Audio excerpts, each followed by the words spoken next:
Call to order the regular city council meeting. I'm going to have Councilman Nakhan lead us in prayer and Councilman Lazard lead us in the pledge.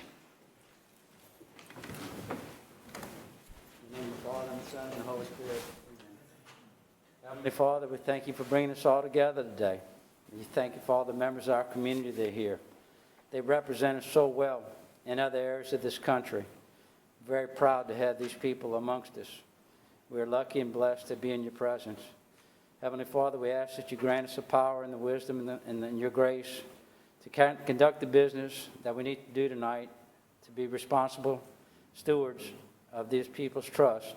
We ask this in the name of Jesus Christ our Lord. Amen. Amen. In the name of the Father, and the Son, and the Holy Spirit. Amen. Pledge allegiance To the flag of the United States of America and to the republic for which it stands, one nation, under God, indivisible, with liberty and justice for all. Thank you, gentlemen. Thank you, Madam Chair. We welcome you to the Lafayette City Council meeting. As presiding chair and officer, I would like to announce the following. This is a public hearing. To address the council on any item on this agenda, please fill out the speaker form and submit it to the clerk prior to the call of the agenda item, or you will not be given the opportunity to speak. Staff assistance is available if needed, and items for submission to the council should be handed to Council Clerk Veronica L. Williams, standing to my left. When addressing the council, state your name and official title for the record. The 3-minute rule will be in effect. No debating, confrontational statements will be allowed. And finally, all documents with reference to meetings can be found on the LCG website. Chair announcements. Council members, item number 8, airport renewal discussion is being deferred until October 5th as per the presenter's request. Then item number 17, CO-122-2021, Public Works has proposed an amendment to alter the location of the fund transfer from Homewood Drive Detention Project to Bayou Vermilion Flood Control. Item number 26, JO-063-2021, Community Development and Planning has proposed an amendment to include Chapter 26. Article 6 is available alternative enforcement procedures. Item number 28, City Planning Commission appeal is being deferred to October 5th to allow for additional discussion as per the request of Council Member Andy Nakhan. Item number 33, CO-128-2021 is being pulled from the in globo list for a separate vote and discussion as per the Council Member Andy Nakhan. Item number 35, Joint Ordinance JO-065-2021 is being pulled from the in globo list for separate vote and discussion as per the request of Councilman Glenn Lazard. I don't have any announcements. Any council announcements? Not seeing any. Moving on to the executive mayor's report. Mayor, let me give you the mic. It's on whenever you're ready. Thank you, Madam Chair. Thank you, council members, and thank you to everyone in the public that took the time to be with us here today. Your feedback is extremely appreciated and very much welcomed. Thank you all for the courtesies, council staff, as always, so thank you, Madam Clerk. All right, very busy executive report here. Let's start off with recognizing National Recovery Month. They're both, okay, good. So we have Ms. Jennifer Randall Thorpe here and also Danelle Spillman. If you would come up to accept it, and I will read the proclamation. So whereas we embrace the National Recovery Month theme, recovery is for everyone, every person, every family, every community, and whereas the journey to recovery is possible, and people can and do recover every day. And whereas we celebrate people who make the journey to recover and those who serve them, and whereas addiction usually coexists with mental health disorders such as depression, bipolar disorder, and anxiety disorders, and whereas an estimated 26,334 people in Louisiana are affected by substance use disorders, 38% receive treatment for serious mental health issues, the remaining 62% receive no mental health treatment, and the global pandemic has increased these figures. And whereas prevention of mental and substance use disorders works, treatment is effective, and recovery is possible. And now, therefore, I, Josh Guillory, Lafayette Mayor President, do hereby proclaim September 2021 as National Recovery Month, in witness whereof I have hereunto set my hand and caused the seal of the office of the Mayor President to be affixed this 21st day of September in the year of our Lord, 2021. So thank you. Thank you. My name is Minister Jennifer Randall Thorpe. I am the president and CEO of Meaningful Minds of Louisiana, soon to become Meaningful Minds United, because we serve all around the globe, literally. We have contacts as far as Sweden, England, Denmark, and we are a growing organization. That's why that name is going to change very soon. We are humbled that you have given us this proclamation in light of National Recovery Month, which is in order with the governor of the state of Louisiana, who has also declared it National Recovery Month, in order with the President of the United States, who has also declared it National Recovery Month. We are humbled. We invite you to join us for our National Recovery Month event this Saturday, September 25th, at Girard Park at 11 a.m. to 1 p.m. It is going to be a bubble blast. In light of the fact that there are wildlife in the pond, we were going to do a balloon blast, so we thought that perhaps to observe that we should do a bubble blast. So we're going to blast our way through recovery the month of September. Thank you. Thank you. Would you like to say a few words? I was not prepared for that, so I would just like to thank you for supporting us in recognizing National Recovery Month. One of the challenges that we face a lot of times in behavioral health and substance use is that it is not thought that recovery is really possible. And that is one of the things that we try to highlight during Recovery Month, is to shine the light on it, that there is always hope, that recovery is possible for everyone, no matter your circumstances. So I just really would like to thank you for supporting us in this. Absolutely. Thank you both. Come up here and we can take a photo.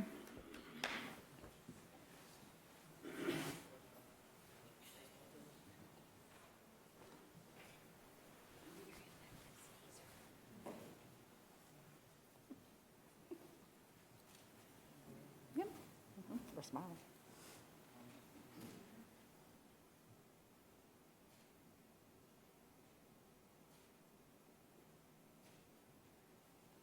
Thank you all. Congratulations.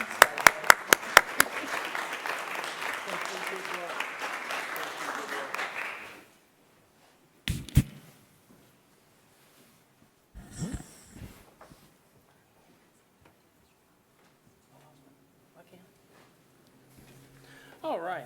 We also have a very special gentleman in attendance. And this is Mr. James Bollock, one of our very special citizens. And his family, yeah, that's right, his family's here as well. So whereas the citizens of Lafayette, Louisiana have great respect and admiration for the service and sacrifices of the men and women who have answered the call to duty. And whereas James Bollock is a World War II United States Army Corps veteran who was dedicated to aerial warfare.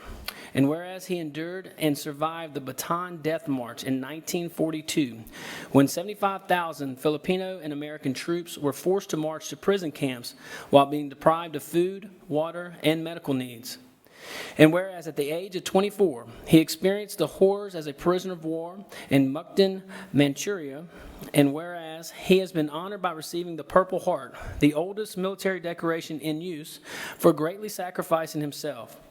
And whereas you joined Americans and allies celebrating the ending of the Pacific War, and whereas you celebrated your milestone 100th birthday 76 years later on August 15th, 2021, and whereas you've watched the world change before your eyes and served with valor during some of the darkest years in United States history, now therefore, I, Josh Guillory, Lafayette Mayor President, do hereby proclaim the 15th day of August 2021 as James Bollock Day. Congratulations.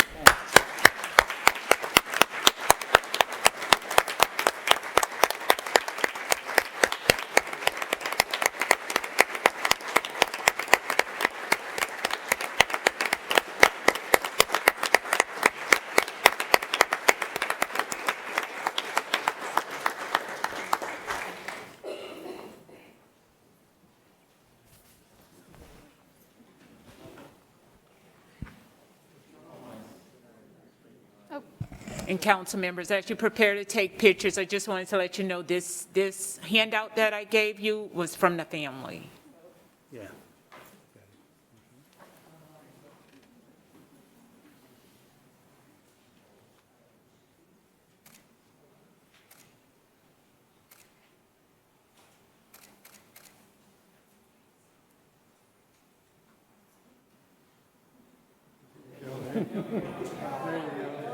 See that pretty face. Freedom.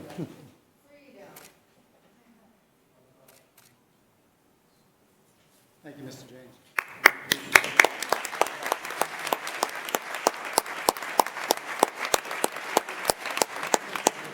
Thank you, Mr. Bauer.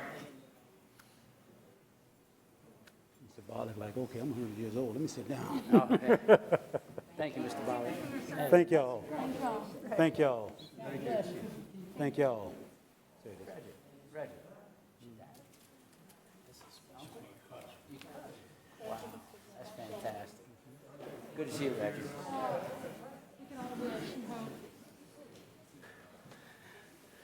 Yes, thank you. Thank you, guys. You do? Mayor, right, Mayor, right. if you don't mind, Mr. Nakhan has something he would like to add to that, please? Just thank you to truly a member of our greatest generation. Thank you, Mr. Bollick. We really appreciate it.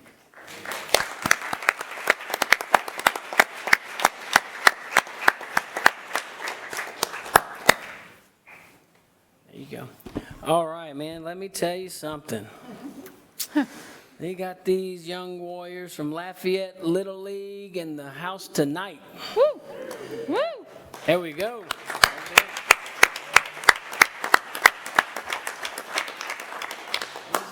Special young citizens of our wonderful parish represented us on a national, actually an international stage. People all over the world were watching these guys compete on the highest level. They are the state champions, they are the Southwest regional champions, and they made a pretty good run in the World Series. And I'm going to tell you guys, we watched you. We're proud of you. The whole city, the whole parish is proud of you. And the parents, do we have any parents here?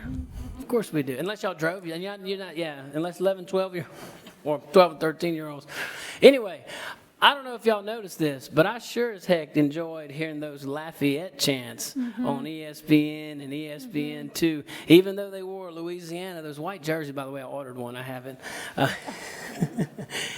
Said Louisiana, but I heard those Lafayette chants. And it says, the Southwest, and I hear those Lafayette chants. We're so proud of you. We're proud of the way you carried yourself.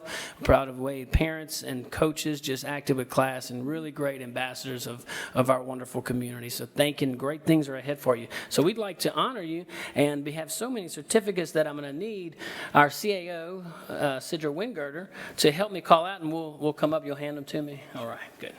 All right, so when you hear your name, please come forward.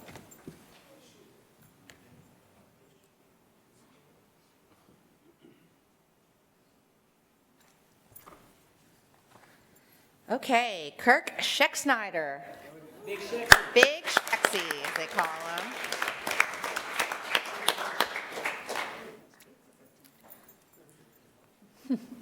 Big for 12. He's big. Accepting on his behalf. Mitch Kraft. Oh, these are the coaches. Okay, I see. Let me get to the players. Hold off, Coach Kraft. Now I understand. Nick Brown.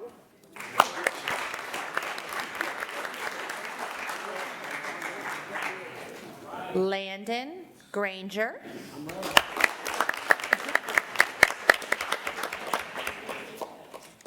Landon Kraft.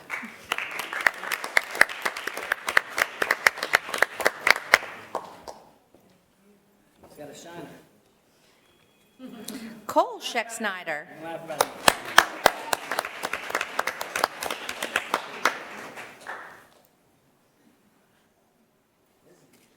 That's big, Shexy. Dylan Menard.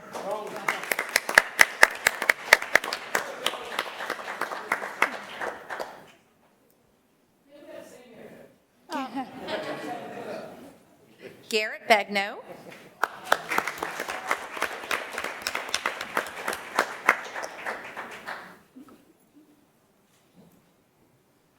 Eli Clark.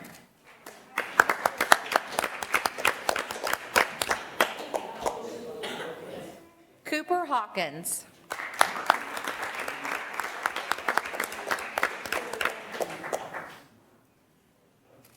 Sawyer Watkins. Isaac Boudreau.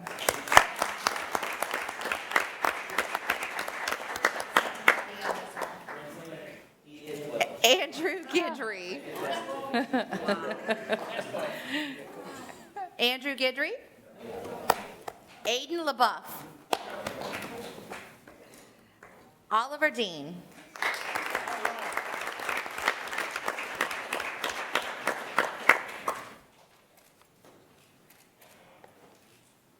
And then Coach Stephen Menard. He's here.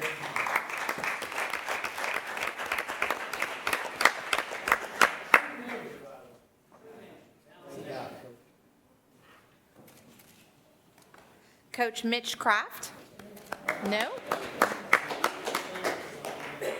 Coach Scott Hawkins?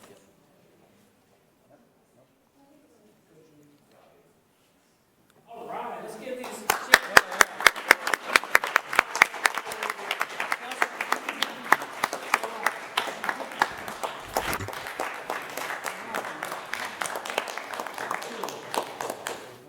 Good job, gentlemen.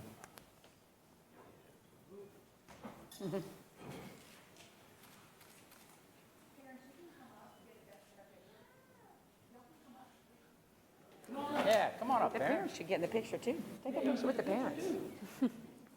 They have to get them there.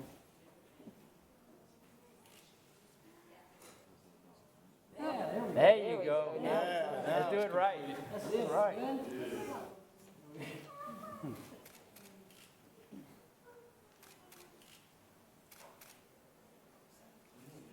Can we see what position they play?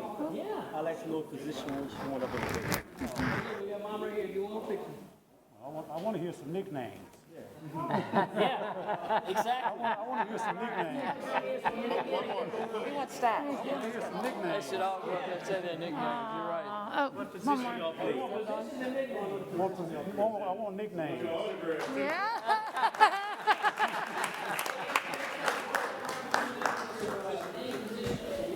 Y'all can go back up to the microphones and take turns. Y'all can go up there, I'll guide you through it. And the microphones are on both sides. So they got microphone on the other side as well. Just say your name, your position, and your nickname. All right, one of you has to go first. There we go. All right, let's hear it. Fastball pitcher. Isaac Boudreau, first base and pitcher, number 27, and my nickname is the Iceman. Oh. All right, next.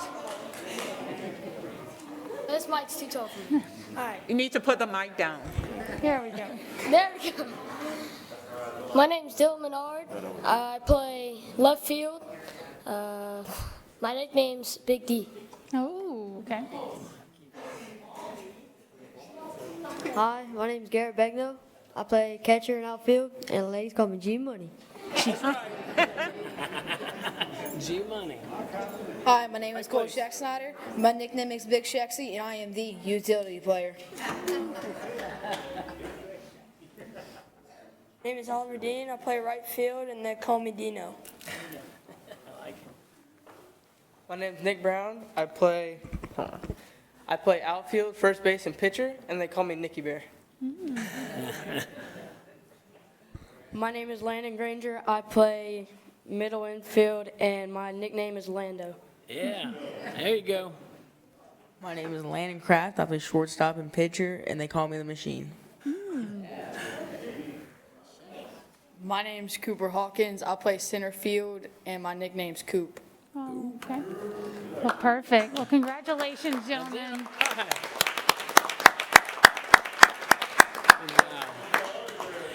That's right.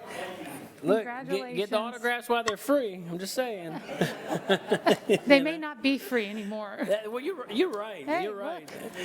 Well, that's a hard act to follow, so I'm not even going to try. So, look, we appreciate you. Thank you. Thank you, Mom and Dad. Thank you, coaches. Thank you, Lafayette Little League staff, President Scheck-Snyder, everybody. Just thank you guys for what you do for our community, representing us so well. So, Madam Chair, that's all I have. Beat that. Oh, well, I won't beat that because Councilman Nakhan has something to add. He's going to try and beat it. I just wanted to say, gentlemen, I'm proud of y'all. I mean, I played Little League sports and competed, but never at that level. Congratulations. That's wonderful. It really is. That's something you'll carry with you the rest of your lives. That's right. Appreciate it, gentlemen. Congratulations. And Councilman Lazard also had some remarks. Hey, Coach, Oh, do they have agents already? He said, do you have agents already? Do they have agents already? He's recruiting. love it. Awesome. All right. All I have, Madam Chair. Thank you. Moving on to joint resolutions, this is a public hearing. Speaker sheets are available for anyone wishing to address the council. The 3-minute rule does apply. Jeremy, will you please read? Joint Resolution 28, 2021, a resolution of the Lafayette City Council and the Lafayette Parish Council allowing LCG to advertise for bid the Coulee-Ile-de-Can Drainage Improvements Project as required by Louisiana statewide flood control program. I have a motion by Nakhan, second by Cook. Council discussion? Not seeing any. Any public comment? No, ma'am. Let's go to a vote. District 1? Yes. District 2? Yes. District 3? Yes. District 4? Yes. District 5? Yes. Motion to adopt is approved. Joint Resolution 29, 2021, a joint resolution of the Lafayette City Council and the Lafayette Parish Council taking corrective action on the property description provided in Resolution Number Joint Resolution 16, 2020, authorizing a non-warranty cash sale of the adjudicated property at 206 Raggio Drive to an adjoining landowner. I have a motion by Cook, second by Lewis. Council discussion? Not seeing any. Any public comments? No, ma'am. Let's go to a vote. District 2? Yes. District 3? Yes. District 4? Yes. District 5? Yes. District 1? Yes. Motion to adopt is approved. Moving on to reports and our discussion items. Jeremy, will you please read? Kali Saloon project update. All right, I'm going to pass the mic on to Councilwoman Cook. Since she's asked for this request. Councilwoman, you have the floor. Thank you very much, Chairman. I would like to call, we have from Fenstermaker, a representative, and he's going to give you a little update. I very much appreciate y'all coming tonight, and he's going to give you the details, but I want to say thank you for all that y'all been doing, for administration, everything that we're doing as far as getting this project going. You know, I had lived through the Vero School Road project my last term, and that was challenging as well. But this one, I feel like we have, you know, y'all have done a great job at really trying to address the issues when they've come up. Our police force has been very effective also in trying to help with the speeding, and I know we're going to talk a little bit more about that as well. But again, I just wanted to start off with thank you very much for coming tonight and giving us a little update. So take it away. Okay. Thank you, Council. Good evening. My name is Dax Duett. I'm with CH Fenstermaker and Associates. I'm a registered professional engineer and the engineer of record on the job. Kali Saloon is a major arterial of Lafayette. It's one of the most highly traveled roadways in our parish. And, you know, it's happy to say that the project is moving along. It's a very large project, and it's very challenging with a large amount of traffic traveling that corridor. So I'll give you a little update, and then we can open up for questions. Excuse me. So the total contract time, we define that in working days, and working days is defined as a day that you have at least 4 hours of weather permitting that you can work. And so that's obviously been a problem on the project, which is typical. So anyway, we have 510 working days. We've used 323. That equates to 63% of the time used. We had a meeting today with the contractor. We meet every 2 weeks, and although we use 63% of the time, what I really care about is how much product have we produced until the end, and we're at 65%. So we're 65% complete with the project. So that gives us an overall estimation of about 10% ahead, if you will. The anticipated completion date is summer of next year. We think the great news that I have, and as a designer and engineer on a roadway project, the biggest thing is drainage. Because that's where you're going to have all your conflicts. That's where you're going to have all your challenges.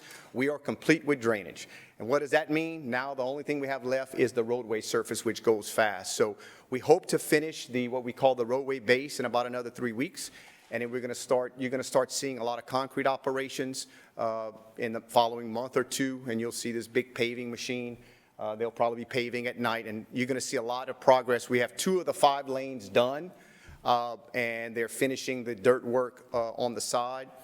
We've obviously finished with Phase 3A, the bridge and the roundabout and all that, and that seems to be working well. So let's see, we finished putting some signage along the northern side of the project. That's not typically done till the end, but we wanted to do a little, as we finish the project, make it look nice.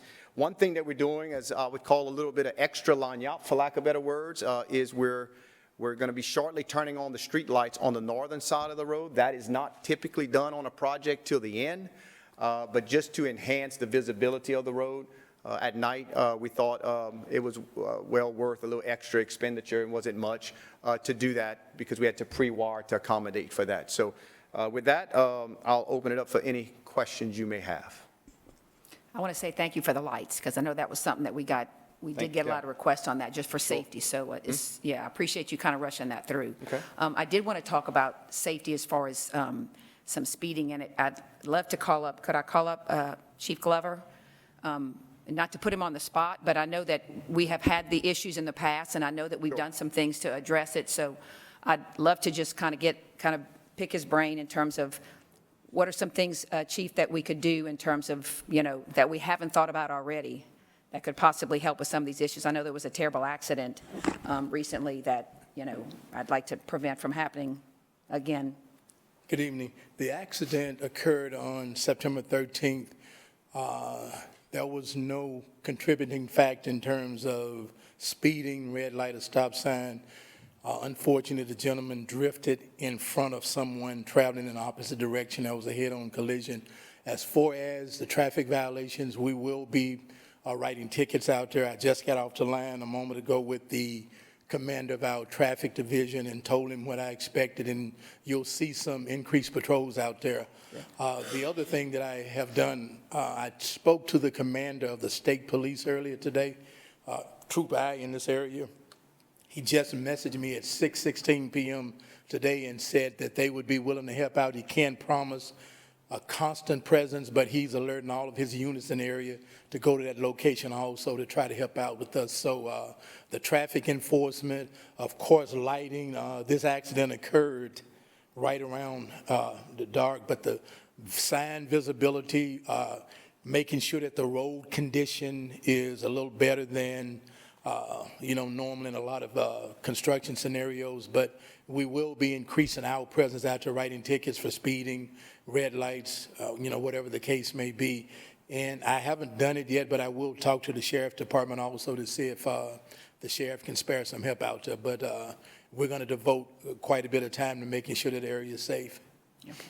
And just to add, we've added several more speed limit signs, which are obviously enforceable, and so throughout the whole corridor, just so that there can be everybody can be aware. More visible, yeah. No, that sounds great. And I will tell you, it's going to really become important because once we're going to start building those, we got 2 of the northern lanes built. We're going to now shift to building the center turn lane and the inside of the 2 remaining southern lanes. So we'll be shifting traffic a little bit. So that again, it's an important time to be talking about this again. We've talked about, we've had police presence throughout the project, but it's important to reiterate it again and to get the message out that there are people traveling at high rates of speed on that road and not paying attention. There's a lot of construction equipment coming in and out. So again, 25,000 plus cars a day. It's a highly traveled roadway. Right. So. So the lights are coming on, as in, what, do we have a, I know, I'm estimating within the next 2 or 3 weeks, Okay. hopefully. I don't know if that's. Is that gonna coincide? We're pushing the contractor to get those lights energized. and is that going to kind of coincide with the lane shift to some extent? Oh, that'll be done before the lane shifts. And Oh, what good. we'll do when the Okay. lane shifts occur, we're going to be putting that on the news and things of Okay. that nature as Okay. required. Okay, no, that, yeah, I think that would be helpful, too, yeah. Yeah. Okay, I don't have any other questions. If anyone else has any questions about the project? What is the new, do you have an updated completion date? I know you said you were 60. We're looking at summer of next year. Summer of next year, okay. Thank Summer you. of next year. Well, I don't have anything And else. I feel good about that in a sense that now that we have the drainage done and we, weather is not going to play as strong of a role because we'll have hard surface to work on. So I've reiterated that definition, if you will, to the contractor that cannot be used within reason, obviously with bad weather and stuff. So anyway, but that's. Perfect. That was my question. I'm not seeing anything from any other oh, go ahead, I'm sorry, I have one more question. And I know that we talked about this, and I know y'all addressed this, but like when there is we're now moving to the south lanes, basically when you get to a business and like an access point, and I know that you have, you make it as accessible as possible. What do y'all alert the business owners maybe a couple of weeks before you're going to close off an entrance to them? How does? Yes. Yes. Tell the public how that works. To the best of my knowledge, our inspector that's out there, along with the contractor, literally go talk and knock on the doors. To the best of my knowledge, it's been pretty much everybody's been content. I think we've had one little moment where a delivery was delayed. But for the most part, I haven't heard any complaints that have reached my desk, and I don't believe Public Works Department. So in general, we're putting blue cones out there, and we're always maintaining access. So I think it's going pretty good. I mean, again, that's defined as to that one person who complained is probably not, but in general, we're getting a majority. That's what I'm being told of No, and I would- complimentary actions. We've gone above and beyond with helping some of these businesses with extra driveways just to help out. No, So, and I agree with sure. that, you have, and I just wanted you, because I did get a question about that, and I knew that y'all were addressing that, because I was not getting complaints either. So I just wanted you to have a chance to let the public know that, yeah, there is a, a plan in place. We're literally physically going knock on doors and telling them anything that's Perfect. pending or impending coming up. So, okay. Well, really, thanks again for Thank coming, you. and thanks again for all y'all are doing to make Okay, it thank you. work. Thank you, Thank you. Chief. Thank you. Thank you, Chief. Is that all, Councilwoman Cook? That's all, yes. Thank you. The next item was deferred until October 5th, was the airport renewal. Jeremy, will you please read? Update on junked vehicle ordinance. Councilman Lazard, the floor is yours. Yes, she's on the way up. It's Mary Slyman. It looked like she was running the other way. Go ahead. If you got something to clear with the chief before you start, that's fine. I was just going to come up the middle. Thought you were going to talk a little while, so. Okay. But I'm good. As you all know, we have a backlog of junk vehicle complaints. And the question has been asked as to whether or not the hearing officer, whether or not those cases will eventually work their way to the hearing officer, if they will fall under his jurisdiction as well. So you all have the handout, and so we had some questions, so Mary's here to answer them for us. Okay. So just a quick rundown. You'll see on the first page of the presentation, I did a quick timeline for everybody to understand kind of how we got to this position. I just want to note and remind everybody that we did a wholehearted drastic change of the junk vehicle ordinance. So I'll give Councilman Lewis kudos because he kind of kicked us off with a new EQ inspector in the last, or in this current budget, and then moving the junk vehicle program from alcohol and noise control to EQ was a big deal for us. And then obviously once we started diving in and looking at the definitions and the struggles that Sally's division was having with the enforcement, with PD and sheriff and her office, we kind of took a wholehearted, let's step back, let's relook at the whole ordinance, and that's what we did. So that's what came to you in June, and so that's what was happening between November 1st and June. And you'll see on my presentation, I mentioned too that we had the meeting in January with Councilman Lewis, where we kind of decided we were going to look at everything and not just one definition. So I do want to also mention that during the same time period, we were also working to establish the Bureau itself, right? So the Bureau came about as part of the Lafayette Development Code.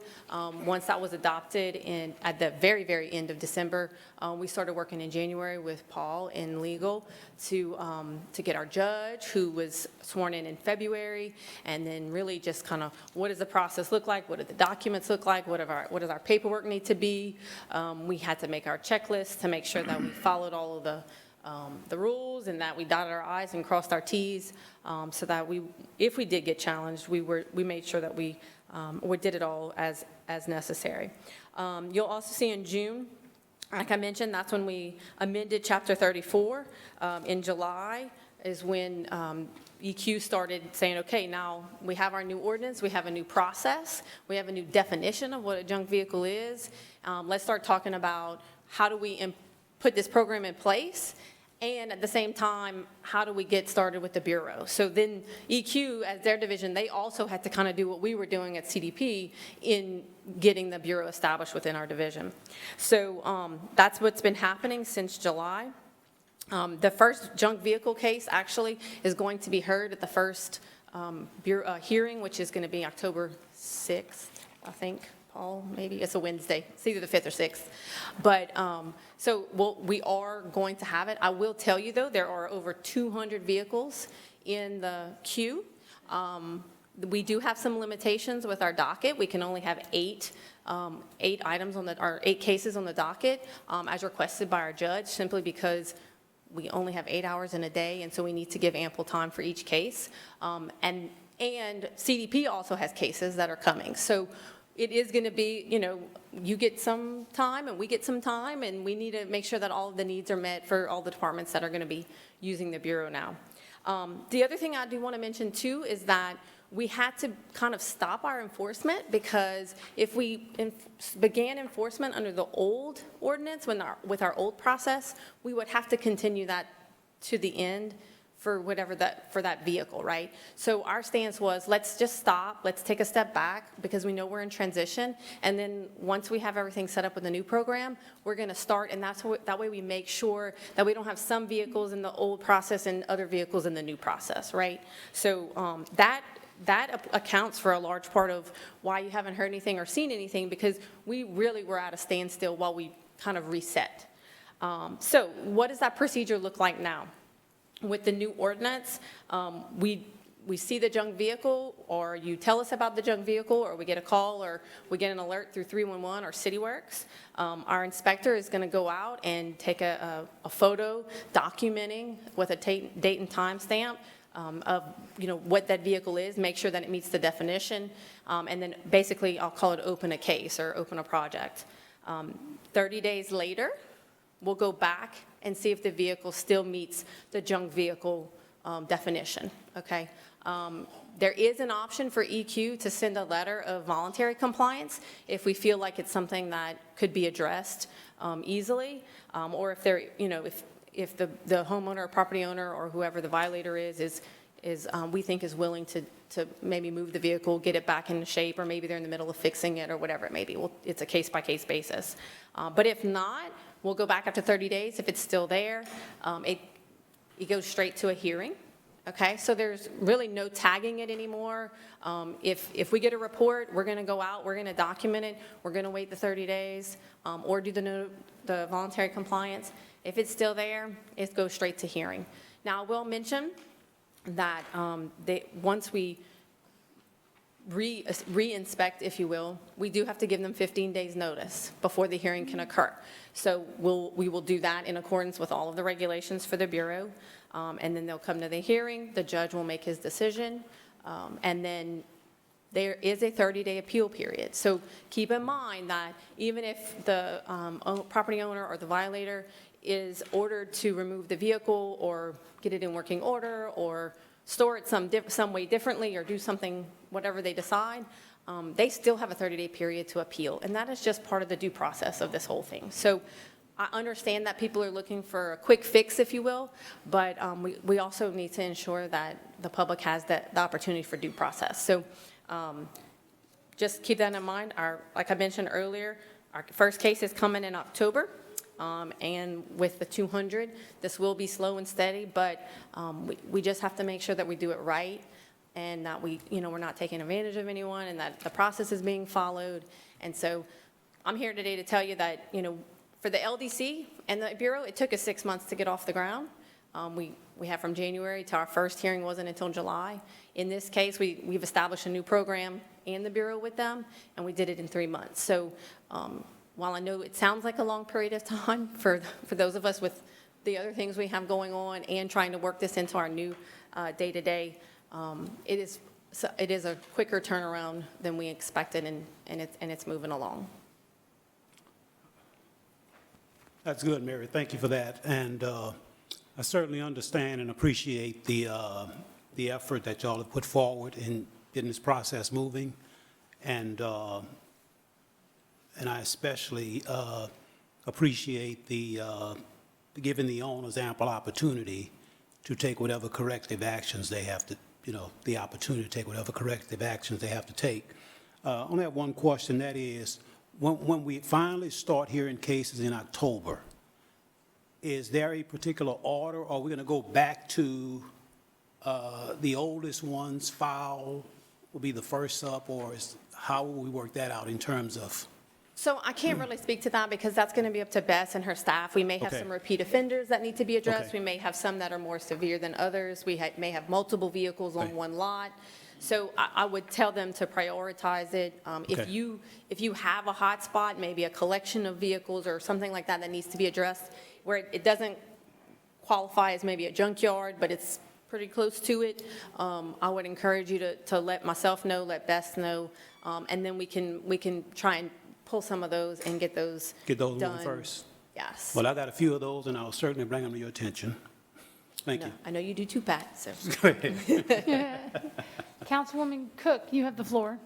Yes, is there a listing of, I know we're talking, my question was what Glenn was asking, is there going to be a list of the ones that are in the queue that we can refer to? Because if somebody calls, I have someone that keeps calling about a particular address, and I was just curious, is there going to be a list? So I'm going to encourage everybody to rely on CityWorks for this. I think this is the way that we communicate with each other as far as what the complaint is and what the response is, and if we need more information. And that'll save Bess's staff from having to really, figure out where in the 200 it is. So I would rely on CityWorks, and then obviously they'll be using their internal process as well, or their internal software for it. So if you need something, let's go back to CityWorks. If you need to report it, let's use CityWorks, and then it'll get into their smart sheets. Yeah, that's great. And then, of course, there's going to be a delay. Like you said, there's going to be a little delay because we're just kind of getting up and running. So if we're doing 8 a day, it's kind of what we're thinking. So we do 8.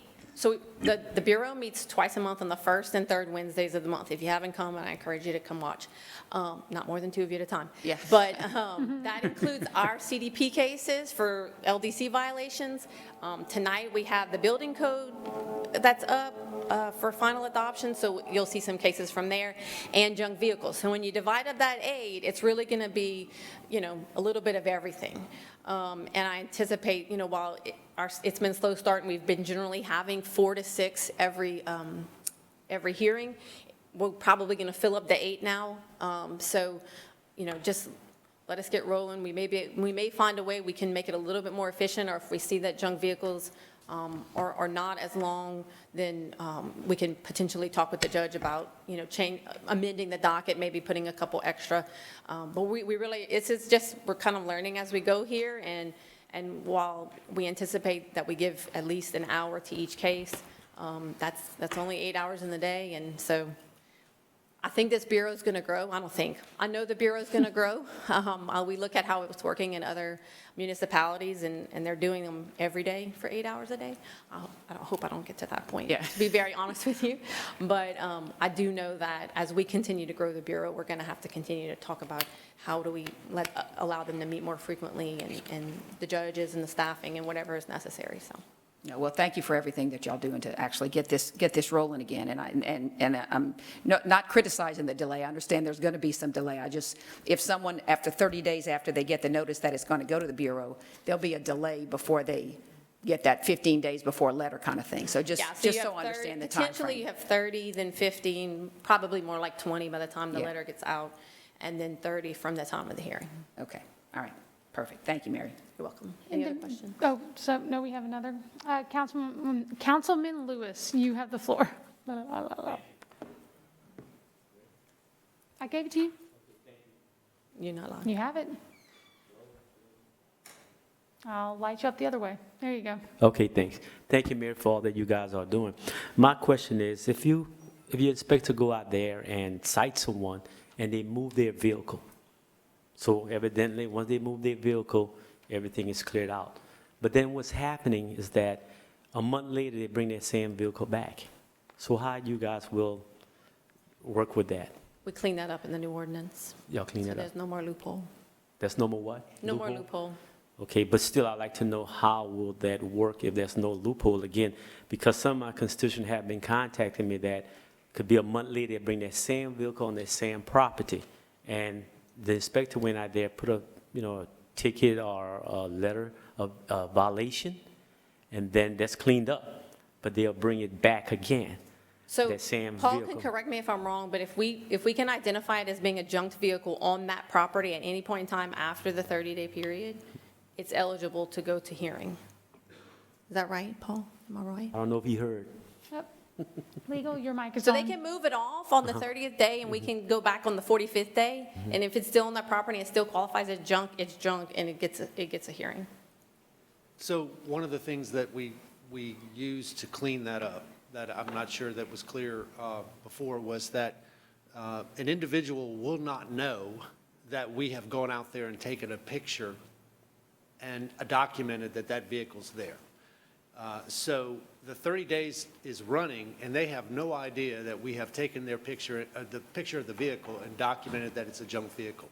So when the 30 days runs, that they're unaware of it's running, on the 31st day, we'll process a notice of violation that is then issued. That's the official notice the violation has occurred, that we claim occurs, and the car is tagged, as well as the house property, if need be, to make sure that person knows that vehicle's junked.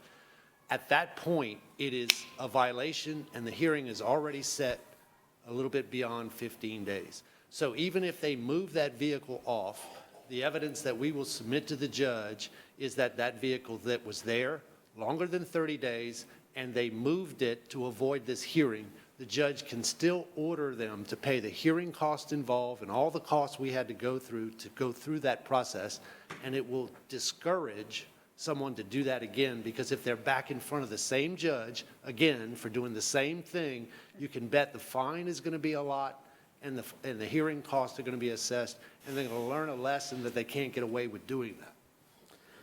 Thank you, I understand that perfectly clear. But again, I know we meet twice a month, but then it's at the Clifton Chenier Center. So I want everyone to know, in case there's a violation, everything is held at the Clifton Chenier Center. I have been to mostly all the meetings. I maybe missed one, and it does work. So I want you guys to know it does work. It is working. Thank y'all for the good job you guys doing. Thank you, Councilman Nakhan, you have the floor. Just to be clear, Mr. Escott, I think Mr. Lewis may have been alluding to the fact that, say, okay, we have the picture, the 30 days starts running. Right. On day 25, they move it. So on day 31, we're out there looking, the car's not there. Right. Then on day 40, it's back. And our inspector doesn't go back for 20 days, 30 days, and boom, that car's back again. Right. Can we issue that violation at that time then and bring them in court? If it's moved within less than 30 days, it would not qualify under the definition.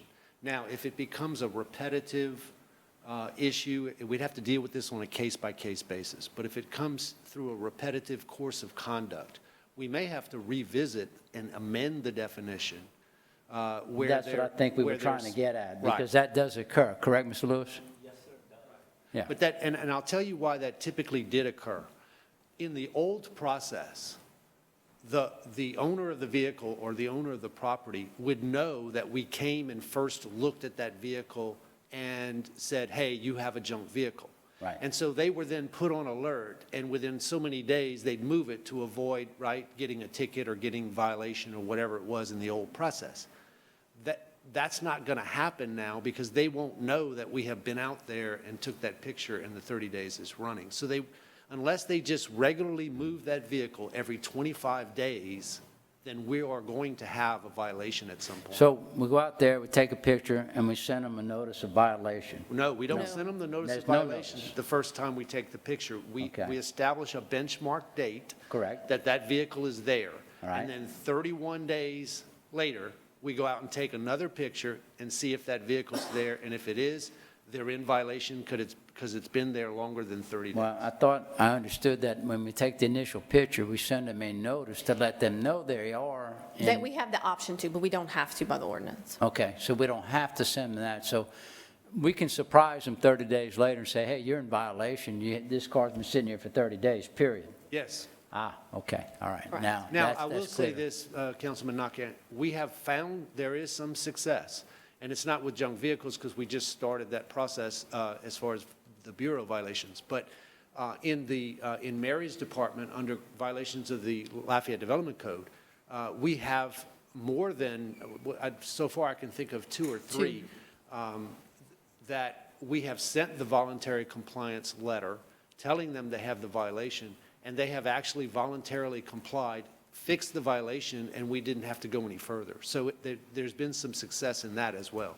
Right, and I think that could possibly be an option because, you know, there's always exceptions.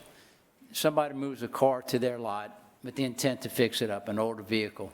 It might sit there for 30 days so they can gather the money and the parts to get it together. We list it as a junk vehicle. Well, his intent was to repair it and fix it up and put it back on the road again. That could come into occurrence in this case if we're not notifying them at all that they have a violation that in 30 days they could be going to a court to face. That's something we need to probably consider in this. Well, I mean, that's part of their case with the judge, right? Is Correct, to- but will they be held liable for all the court costs and everything if that is the case? It's up to the judge. That's up He to the makes judge. those decisions. Okay, all right, so we could stick somebody in the system pretty hard here if we're not careful. It's just something that may occur. We'll have to take that as a case-by-case basis, and hopefully our judge will be reasonable and responsible. Now, this adjudication bureau, is this strictly for city only? Parish? All of LCG. So throughout the parish, okay. The funds for this adjudication bureau is strictly through city funds, or is it city court, or how's this being handled? Y'all want to call me up for the ordinance, or do you want to talk about that now? There is an ordinance for final adoption regarding that tonight. Okay, all right. We can talk about it now, V, but I wanted to let you know in case we needed to talk about that at the proper. At the proper time.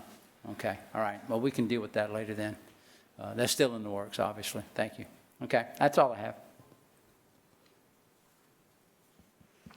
Councilman Lazard, you have the floor. So, Paul, Yes, sir. just for point, and Mary as well, just for point of clarification, because I just complimented y'all on the due process part, and now I'm hearing that somebody could be hit with a violation and don't even know it. How exactly does that work? I mean, you know, you're saying that the clock starts, a 30-day period starts to run, and somebody don't even know they're in violation. Well, That's, every citizen's, deemed to know the law. And a junk vehicle is pretty well defined, and you know it when you see it. And they know if they have a junk vehicle in their yard for the last 6 months. And all we're saying is we take a picture to document to start that date, and 30 days later, if it's still there in the same place, I mean, you could tell it's still there, then So- they're in violation. That's, But all they- that is the establishment of the violation. It has not yet been tried. Okay. It has not yet been determined to be guilty of that. so at that 31st date, they are given notice? They are giving a notice of Of hearing. violation. They're given a notice of violation at the 31st date? Well, With the after he- 30 days. After After- 30 right. days. With the hearing date. But that's what I'm saying. You're scheduling it for a hearing, and going back to what Andy just said, you're scheduling it for a hearing and basically put it into the system without the individual having an opportunity to take the necessary corrective action. I would offer that they have the 15-day period to correct, or they can come to the hearing and tell the judge what the plans are that they intend, how they intend to correct, and the judge can make a judgment based on that. So they don't have 30 days, they have 15 days from the notice, from the time of given notice, they have 15 days to take corrective action? Is that what I'm hearing? Assuming And- assuming they haven't received a voluntary notice of compliance, which a lot of the cases that Mary has run through the Bureau, through me, we typically send out a notice of voluntary compliance. Correct. We do two. For the LDC violations, we send 2 notices of voluntary compliance. Which is, they get those before they even get the official notice of violation, to give them an opportunity to correct. And so from my conversations with Bess's indication to me is that she wants to take the voluntary compliance route. They know that there are some situations where they will not, because they may be repeat offenders from the old process and may be, an obnoxious amount of vehicles. So there may be cases where they are not doing it, but the intention is to, in most cases, to be able to do that, but not be bound by the ordinance to have to do that. Hey, look, I mean, I want to see something done because I probably have the most complaints coming out of my district. So I certainly want to see something done.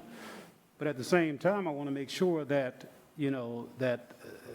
that we're fair with the process.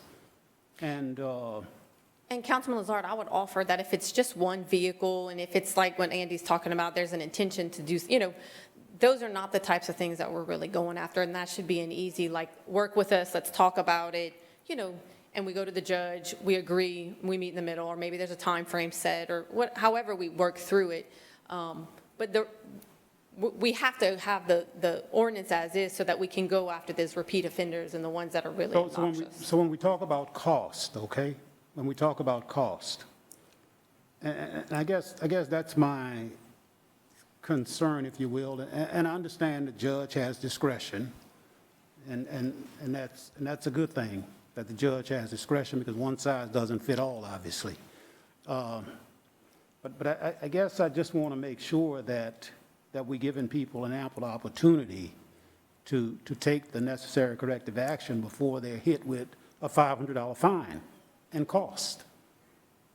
Sure, and they can, and if they can show proof prior to the hearing that they've satisfied the ordinance and the regulations, then we can ask for a dismissal of the case prior to it going to a hearing.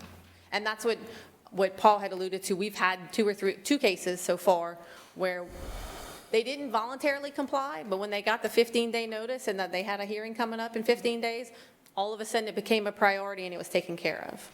So we were able to dismiss it prior to the hearing actually beginning. Okay.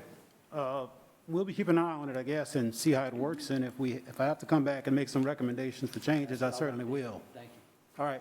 Thanks. Mayor, the floor is yours. Thank you, Madam Chair, and thank you, council, for this conversation. And thank you, Director. You're doing a great job. I know I appreciate due process, and I know everybody does. Constitutional protection, the Fifth Amendment extended in the 14th Amendment. The government, even local governments, can't take your life, liberty, or property, in this case, without due process. Due process, you have to have a meaningful opportunity to be heard before a neutral and detached party, in this case, be the administrative law judge, after adequate notice. Good job. So the reason why I said this is, I think Councilman Lazard had a good point. Everybody watch it. This is a new process. Let's work on this together, both councils, the administration, the public. And one thought that I had, as we crawl, walk, run into this new process is we may, at 4 months from now, 5 months from now, in order to be more efficient and hear more cases and get these matters resolved more quickly, we may want to add 1 or 2 administrative law judges. You want to give the person that's this is affected or affecting, you want to give them enough time to have their hearing, 1 or 2 hours per hearing, I think is absolutely adequate. And of course, the right to appeal if you don't like the administrative law judge's decision. But that might be something that council's administration want to look into. But your feedback is very much welcome and appreciated. Welcome. Thank you, Mary. Appreciate it. I'm not seeing any other comments. Was that all you had, Councilman Lazard, or was there anything else you wanted to add? You're good? All right, moving on. Ordinances for Andy, did you have something? I'm sorry. Okay. All right, just want to make sure. Moving on to ordinances for final adoption. It's a public hearing and speaker sheets are available for anyone wishing to address the council. The 3-minute rule does apply. Jeremy, will you please read? City Ordinance 115, 2021, an ordinance of the Lafayette City Council providing for the issuance and sale of taxable utilities revenue refunding bond series 2021 of the City of Lafayette, State of Louisiana, and providing for other matters in connection therewith. I have a motion by Nakhan, second by Lewis. Council discussion, not seeing any. Any public comments? No, Oh, ma'am. I'm sorry, Councilwoman Cook, you have the floor.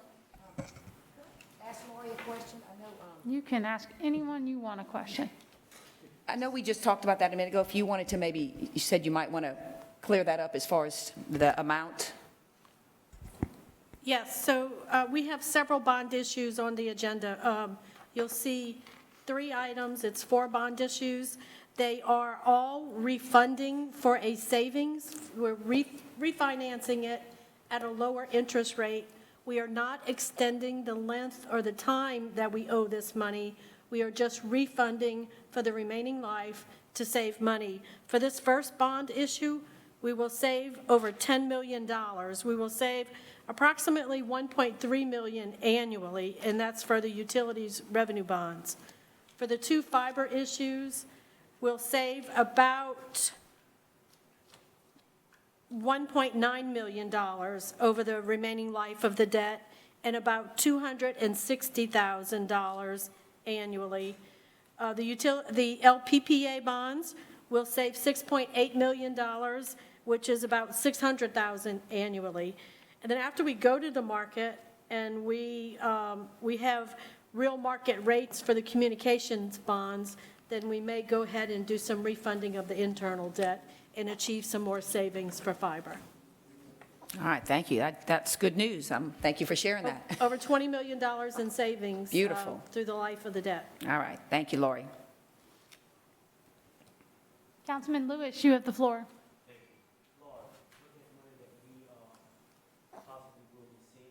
We'll see. What can we do with that money?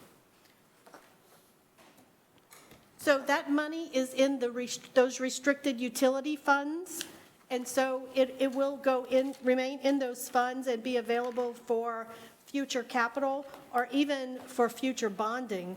There's been a lot of talk about the integrated resource plan and the needs of LUS in the future, and there's been lots of discussion about the needs of fiber in the future. So this frees up not nearly enough to cover those needs, but it'll definitely free up some money and help those efforts underway. Is this parish-wide or only city? This is just city utilities. City, okay, I just want to make sure. Thank you. Thank you, sir. All right, we have a motion and a second. Any public comments? No, ma'am. All right, let's go to a vote from council. District 3? Yes. District 4? Yes. District 5? Yes. District 1? Yeah. District 2? Yes. Motion to adopt is approved. City Ordinance 116, 2021, an ordinance of the Lafayette City Council providing for the issuance and sale of communications system revenue refunding bonds, Series 2021 of the City of Lafayette, State of Louisiana, and providing for other matters in connection therewith. I have a motion by Cook. Do I have a second? Second by Lazard. Council discussion? Not seeing any. Any public comment? No, ma'am. Let's go to a vote. District 4? Yes. District 5? Yes. District 1? District 2? Yes. District 3? Yes. Motion to adopt is approved. City Ordinance 117, 2021, an ordinance of the Lafayette City Council amending the Lafayette Development Code and the official map of the City of Lafayette, providing for the annexation of additional land into the corporate limits of the City of Lafayette, Louisiana, case numbers ZON 2021-24, 1115 and 1203 Carmel Drive annexation, located generally north of Carmel Drive, east of Pinhook Road, and south of Chris Drive, and assigning a zoning classification of commercial mixed. Can I get a motion and a second? Motion by Lazard, second by Nakhan. Council discussion? Not seeing any. Public comments? No, ma'am. Let's go to a vote. District 5? Yes. District 1? Yes. District 2? Yes. District 3? Yes. District 4? Yes. Motion to adopt is approved. City Ordinance 118, 2021, an ordinance of the Lafayette City Council approving a conditional use permit to allow a dwelling, 2-family duplex in a residential single-family zoning district, case number ZON 2021-25, 515 St. Catherine Street conditional use permit located generally north of Ray Avenue, east of St. Francis Street, and south of Howard Avenue. Can I get a motion and a second? I have a motion by Nakhan, second by Lazard. Council discussion. Councilman Nakhan, you have the floor. Yes, this is fairly simple. There are a lot of duplexes allowed in this area, and the planning and zoning actually suggested an approval of this rezoning, but it didn't pass the board. That's why, hence the appeal, and coming to us to change the rezoning for it. And well, of course, we do that anyway. But all he's doing to this house, the owner, Mr. Mills, he couldn't be here tonight. He had a business meeting, is to throw up a firewall in between in the house to create two apartments. He's not adding any residential space. He's not adding any bedrooms. He's not changing any parking. He's not changing anything except to create two living spaces in one house with the same square footage and the same bedroom space. So I would ask everybody to please support this rezoning. I don't see it being an issue, especially since the St. Street area is full of duplexes, and it's not uncommon to have that rezoning in that area. In fact, they call for it in that area because of all the student housing and everything. So I thank you all for your time and ask for your support on this. I'm not seeing any other council discussion. Any public comments? No, ma'am. All right, let's go to a vote. District 1? Yes. District 2? Yes. District 3? Yes. District 4? Yes. District 5? Yes. Motion to adopt is approved. Thank you. City Ordinance 119, 2021, an ordinance of the Lafayette City Council amending the Lafayette Development Code so as to reclassify case number ZON 2021-27, 301 West 2nd Street, 101 through 324 South Buchanan Street, 119 West Simcoe Street, 303, 307, 315, 319, and 323 Monroe Street, 219 and 307 West Grant Street, 100, 106, 202, and 210 West 3rd Street, and 301 West Cypress Street administrative rezoning located generally north of West 3rd Street, east of Monroe Street, and south of West Simcoe Street, the particular parcels being rezoned from industrial light and mixed-use neighborhood to commercial mixed-use neighborhood and downtown. Can I get a motion and a second? Motion by Councilwoman Cook, second by Lewis. Council discussion? Not seeing any public comment? No, ma'am. Let's go to a vote. District 2? Yes. District 3? Yes. District 4? Yes. District 5? Yes. District 1? Yes. Motion to adopt is approved. City Ordinance 120, 2021, an ordinance of the Lafayette City Council setting forth and designating the ad valorem tax millage rates and imposing taxes on all property subject to ad valorem taxation in the city of Lafayette and authorizing the assessor and tax collector for the parish of Lafayette to assess and collect property taxes for 2021. Be it ordained by the Lafayette City Council that I have a whereas motion by Nakhan. Do I have a second? Second by Lewis. Council discussion? Not seeing any public comment? Nope. We do have one public comment, but by law, Madam Chair, he has to read it in full. It's a millage ordinance. Okay, sure. Be it ordained by the Lafayette City Council that whereas the Lafayette City Council is the governing authority and taxing authority of the city of Lafayette and is empowered by law to levy and impose ad valorem taxes on all property subject to taxation in said city as shown by the assessment roll for the year 2021, and whereas the Lafayette City Parish Consolidated Government will include the revenues from those taxes in the budget for fiscal year 2021-2022, and whereas the Lafayette City Council is required by the terms of Louisiana Revised Statute 471705A to adopt an ordinance which sets forth and designates the ad valorem tax millage rates for the current tax year.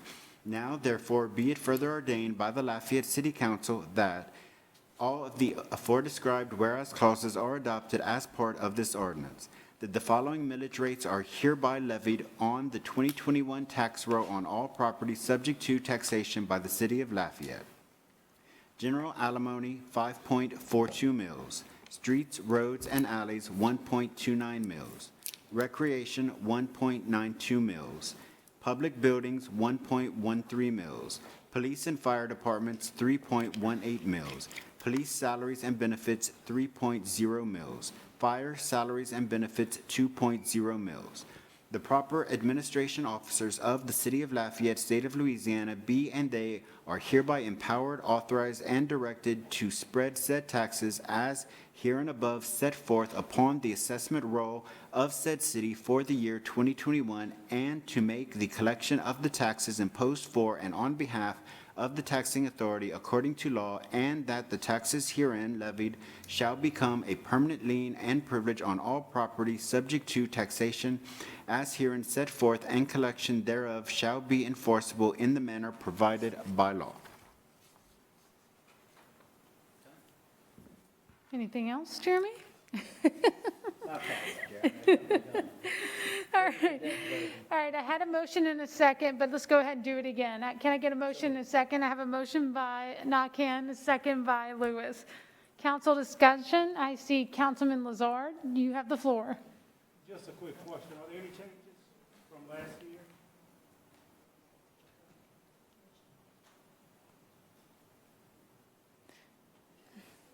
No changes? Okay, thank you. You're good? Okay. Anyone else? Not seeing any other comments? Do we have comments from the public? Conrad Como.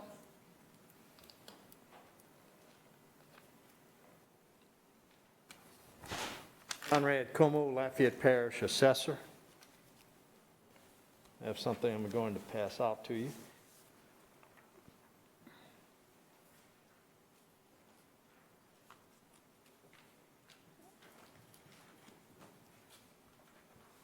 Thank you.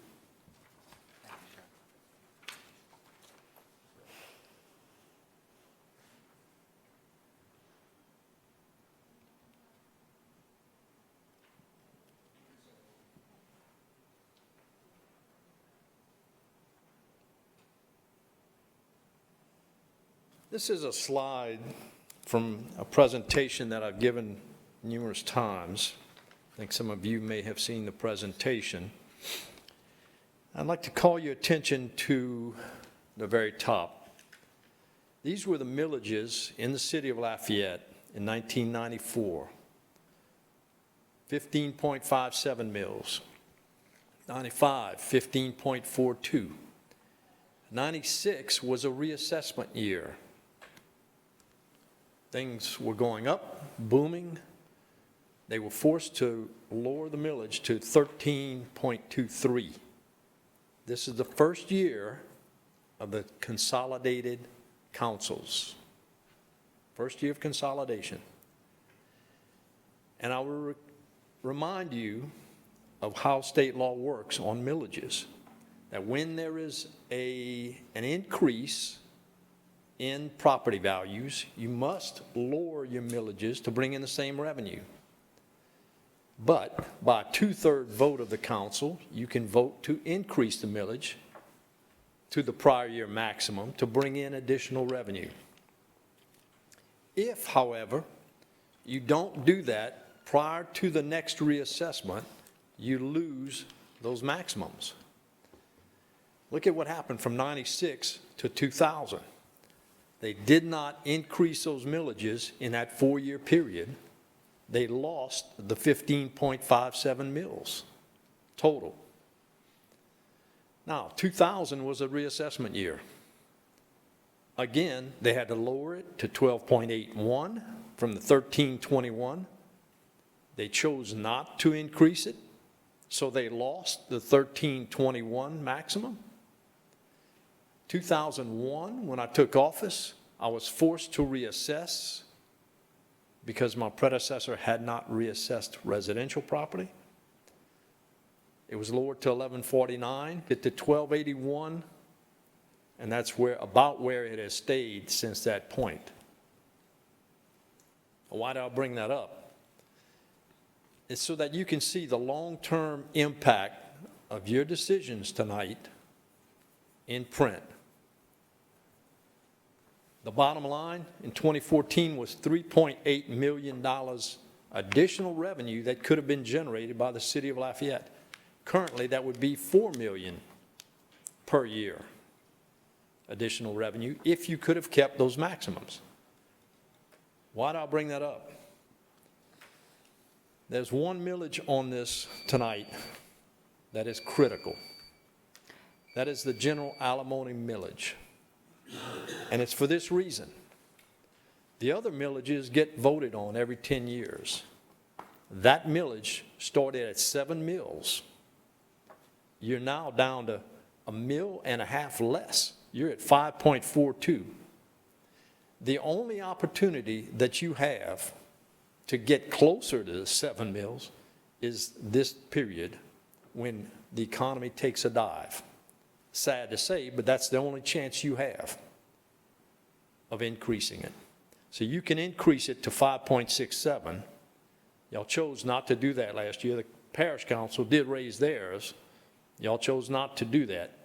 The reason I'm bringing this up again this year is because if this economy turns around next year and I raise values, you lose the opportunity to that 5.67 mills. So you will be making the same mistake they made originally when these councils were combined. And the long-term impact of that is horrendous because you can never go back and capture that. The other millages get voted on every 10 years. Now, there's a slight issue there in that some of them don't get renewed for quite a few years. You have the police and fire, the 2 mills that I don't include in this list. The rest of them expire in 2027 and 28. So whatever your decision is, if you lose that maximum, you're going to have to wait till the next election to get them back or to get it, to raise it if you want. So that first millage, I'm asking y'all to reconsider that and put that at 5.67 so that you don't lose that maximum going into the future for God knows how many years. That's the comments I have. Councilman Lazard, you have the floor. Conrad, Yes, sir. what's the difference in dollar terms in terms of 5.42 versus the 5.67? In revenue terms, about 400,000. It would put, yes, it would put you back at the revenue you were getting in 2019. That's about where it gets you. In 2019, your revenue was 8.7 million. This 8.738, this puts you at 8.763. So it puts you back at the same revenue basically as 2019. And one of the things I remember hearing you constantly say is, once you lose it, you never get it back. That's correct, unless there's another recession. And nobody wants that. So it's your only opportunity. So in terms of procedure, would it be appropriate at this point to I don't know why it's, The parish council just It's did the on. very same thing. Okay. You just make an amendment to change that one item to the, Lee, go ahead, put your mic on. Paul's on, I'm on, or who's on? Yes, we do have a Everyone's on. motion on the floor. So the amendment would be to change general alimony from 5.42 to make an amendment to put it at the adjusted maximum of 5.67. That's my motion. Okay. I have a motion on the floor from Lazard, second from Nakhan. Do I have any council discussion on the amendment? Not seeing any. Veronica, do we have any public comment?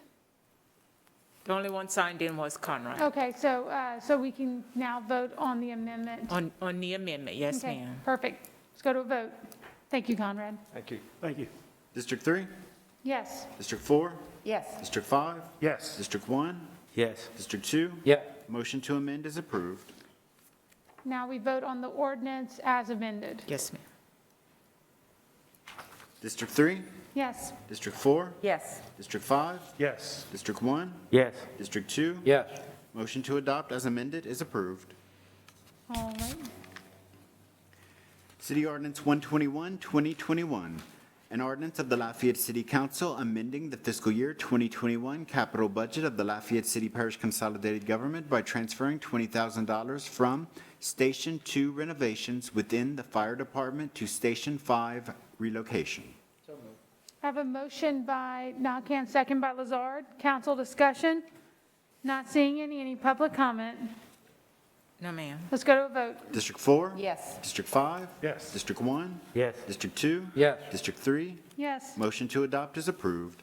City Ordinance 122, 2021, an ordinance of the Lafayette City Council amending the fiscal year 2021 capital budget of the Lafayette City Parish Consolidated Government by transferring $3 million from stormwater diversion to Homewood Drive Detention Project within the Public Works Department Capital Improvements Division to create project account.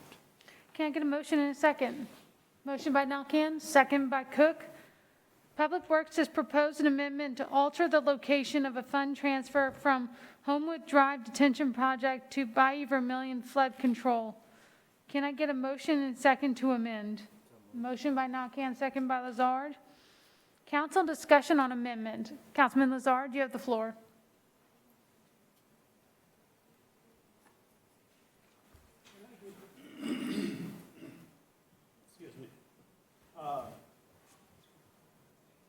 I'd like to know how much have we spent on this project to date?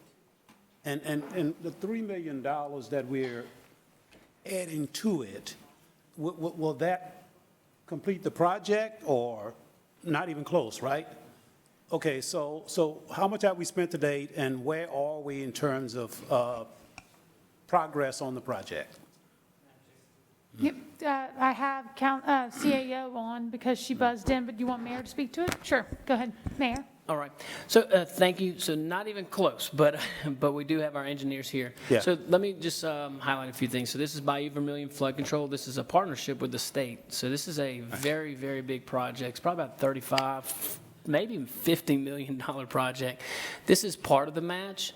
So was it $3 million, Lori? Am I saying that right? Yeah. So the parish is going to have an accompanying ordinance soon. It's going to be about 60% of the funding. So it's a joint effort between the city, the parish, but also mainly the state. So we have a 25% match. This would account for it.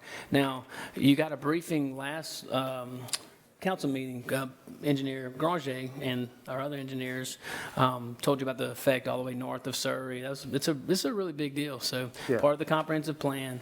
So definitely encourage you to support this. Otherwise, we might have some issues with the state. Yeah, that's cool, and I'm glad, because my next question, you answered it, was whether or not the parish is contributing as well. Sure. Yeah, so that's good. Okay, I'm done. Thank you. Thank you, sir. I'm not seeing any other council members' comments. Ms. Williams, do we have any public comments on the amendment? No, ma'am. All right, I'm going to call for a vote for the council to amend. District 5? Yes. District 1? Yes. District 2? Yes. District 3? Yes. District 4? Motion to amend is approved. Now, council discussion on the ordinance as amended. Not seeing any. Any public comments on the ordinance as amended? No, ma'am. Let's go to a vote. District 5? Yes. District 1? Yes. District 2? Yes. District 3? Yes. District 4? Yes. Motion to adopt as amended is approved. Moving on to joint ordinances for final adoption. Jeremy, will you please read? Joint Ordinance 55, 2021, a joint ordinance of the Lafayette City Council and the Lafayette Parish Council authorizing the Lafayette City Parish Consolidated Government to sell at public internet auction surplus miscellaneous movable property which are no longer needed for public purposes as per the attached list internet auction. I have a motion by Cook, second by Lewis. Council discussion? Not seeing any public comment. No, ma'am. Let's go to a vote. District 1? Yes. District 2? Yes. District 3? Yes. District 4? Yes. District 5? Yes. Motion to adopt is approved. Joint Ordinance 56, 2021, a joint ordinance of the Lafayette City Council and the Lafayette Parish Council authorizing the acquisition of a servitude over immovable property needed in connection with the stormwater management project and to provide for matters related thereto. Can I get a motion and a second? Motion by Cook, second by Nakhan. Council discussion? Not seeing any public comment. No, ma'am. Let's go to a vote. District 2? Yes. District 3? Yes. District 4? Yes. District 5? Yes. District 1? Yes. Motion to adopt is approved. Joint Ordinance 57, 2021, a joint ordinance of the Lafayette City Council and the Lafayette Parish Council providing for the abandonment of a portion of utility easement on Lot 1 of Bayou Shadows Phase 1 and 2 subdivision located at 101 Westwood Drive. Can I get a motion and a second? Motion by Cook, second by Nakhan. Council discussion? Not seeing any public comment? No, ma'am. Let's go to a vote. District 3? Yes. District 4? Yes. District 5? Yes. District 1? District 2? Yes. Motion to adopt is approved. Joint Ordinance 58, 2021, a joint ordinance of the Lafayette City Council and the Lafayette Parish Council providing for the abandonment of a certain portion of the right-of-way on Wilford Road adjacent to Tract 1 of the American Waste and Pollution Control Company subdivision. Can I get a motion and a second? Motion by Cook, second by Lewis. Council discussion? Not seeing any public comment? No, ma'am. Let's go to a vote. District 4? Yes. District 5? Yes. District 1? Yes. District 2? Yes. District 3? Yes. Motion to adopt is approved.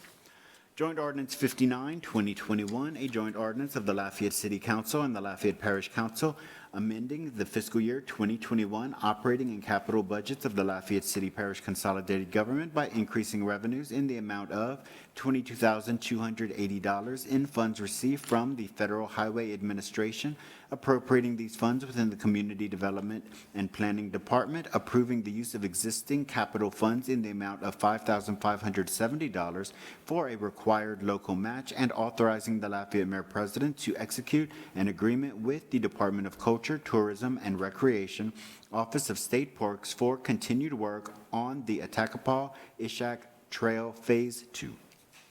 Can I get a motion and a second? I have a motion by Cook, second by Nakhan. Council discussion? Not seeing any public comments? No, ma'am. Let's go to a vote. District 5? Yes. District 1? Yes. District 2? Yes. District 3? Yes. District 4? Yes. Motion to adopt is approved. Joint Ordinance 60, 2021, a joint ordinance of the Lafayette City Council and the Lafayette Parish Council amending the fiscal year 2021 operating budget of the Lafayette City Parish Consolidated Government by increasing revenues in the amount of $3,420,195 received from the State of Louisiana Governor's Office of Homeland Security and Emergency Preparedness under the FEMA Flood Mitigation Assistance Program, FMA PJ06 LA 2019-23 grant for the acquisition or elevation of severe repetitive loss properties, and appropriating within the Community Development and Planning Department, and authorizing the Lafayette Mayor President to enter into intergovernmental agreements with the City of Youngsville related to the acquisition, demolition, and subsequent transfer of properties acquired through the FEMA Flood Mitigation Assistance Grant. Can I get a motion and a second? Motion by Nakhan, second by Lazard. Council discussion? Not seeing any public comment? No, ma'am. Let's go to a vote. District 1? Yes. District 2? Yes. District 3? Yes. District 4? Yes. District 5? Yes.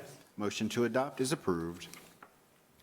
Joint Ordinance 61, 2021, a joint ordinance of the Lafayette City Council and the Lafayette Parish Council amending the fiscal year 2021 operating budget of the Lafayette City Parish Consolidated Government by authorizing the use of prior year fund balance of the City General Fund, Fund 101, in the amount of $145,000 and appropriating within the Department of Community Development and Planning Adjudication Bureau, and by authorizing the use of prior year fund balance of the Environmental Services Fund, Fund 550, in the amount of $23,500, and appropriating within the Department of Public Works Environmental Quality Adjudication Bureau.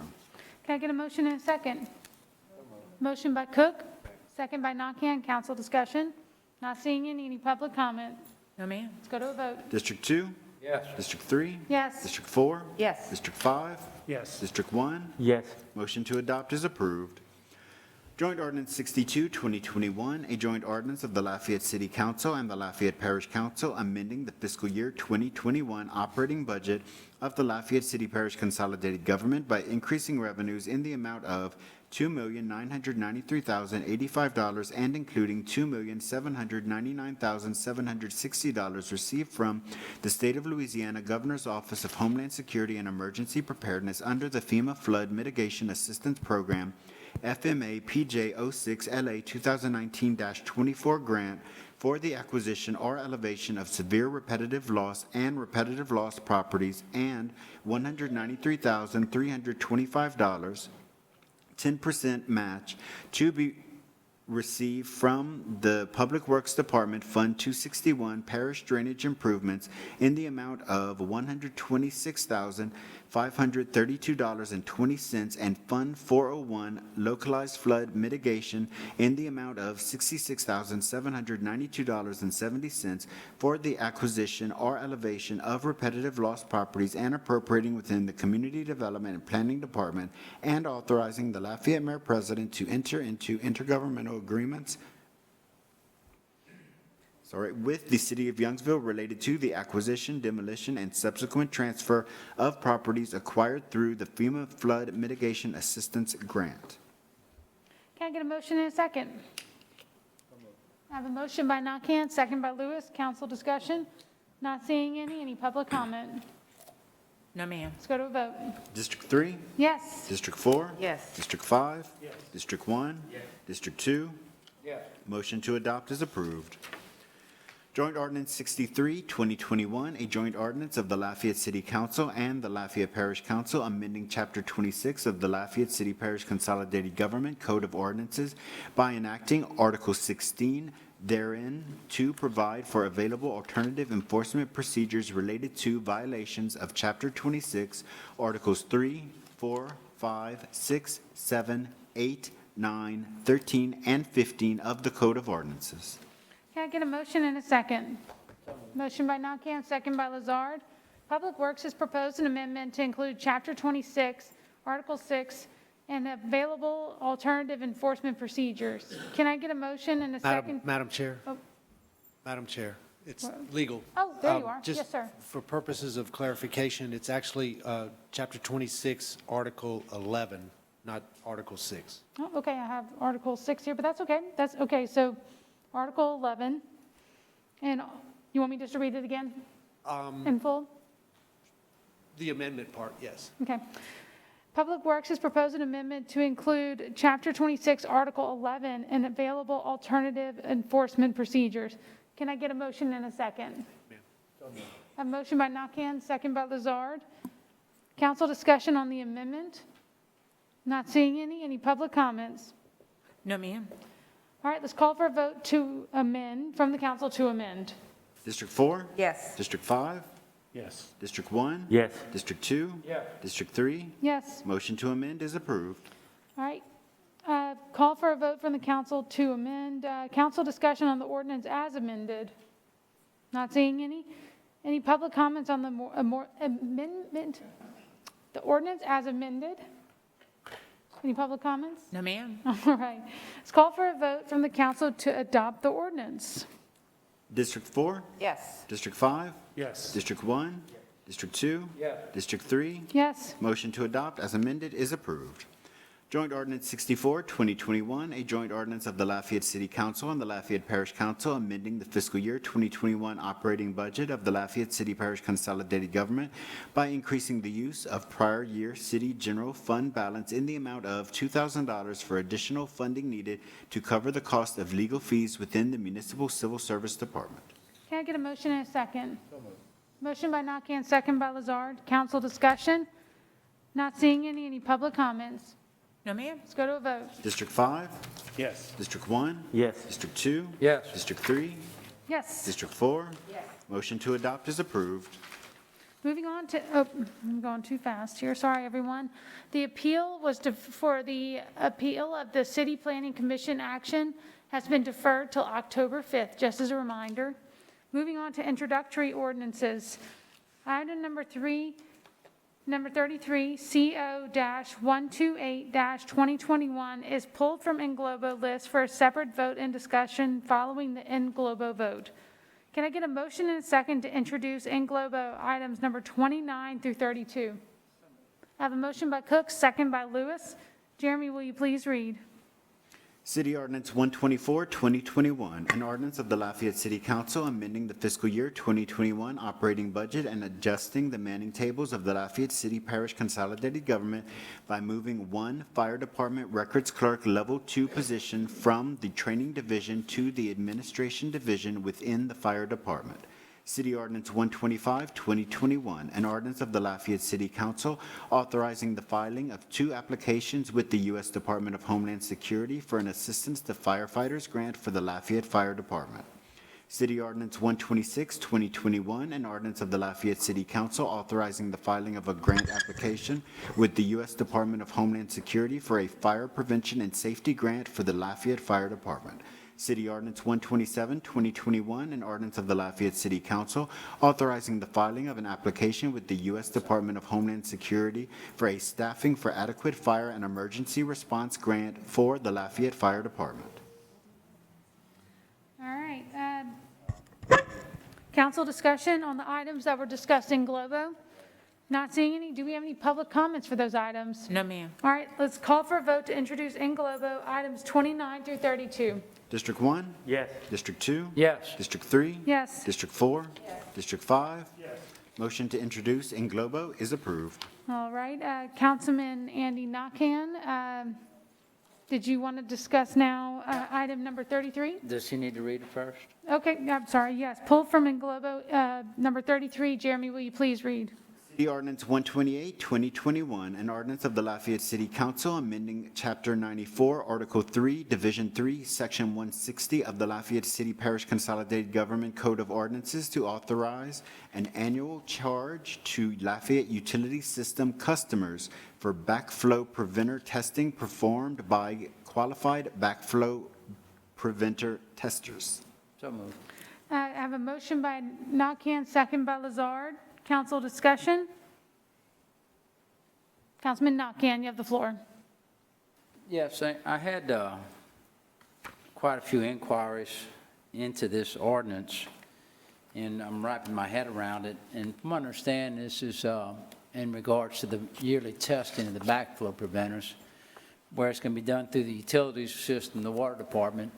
They'll have an authorized list of authorized testers who are state certified to go out there and do the testing. And then if they find a defective backflow preventer, then the work has to be done to get it repaired. And basically they are being sent out from a list from water department, and they're billed through the water department for this. Is that correct?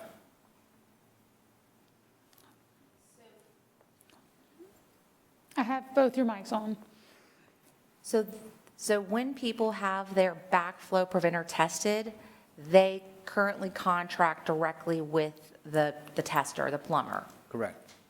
All right. They aren't billed through the water department. And they basically, but this new ordinance bills through the water supply, correct? I don't believe that they bill through the water department. I could be incorrect on that. I think that they're given a list of, here's the 3 vendors who do the backflow prevention, and you call these people, and it's set rates. Versus previously, the testers would have a range of rates. So they went through a process, negotiated the rates with these 3, as an example, 3 testers, and say, here's the people that are qualified, and the rates are set. But I believe that they still contract directly with those individual testers and not through the water department. So my prior understanding was that this would be set up through the water system, where we would pay the qualified tester to do the work. That's incorrect? Lori, is that right? Because I think that might be right, because now that I'm thinking about it, I think you are correct, because I think we made that change in the upcoming budget. So there was a revenue and an in and an out. What we did. Yes, Correct. so thank you. It took me a minute to get there. All right. So with the prior method of doing this, the homeowner had the option of looking for the qualified tester, who has to be state licensed, not local, state.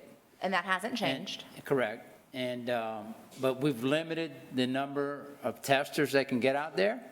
We have negotiated a set rate with testers. With certain testers? Correct. Okay. So we've disqualified others then from testing? I don't know that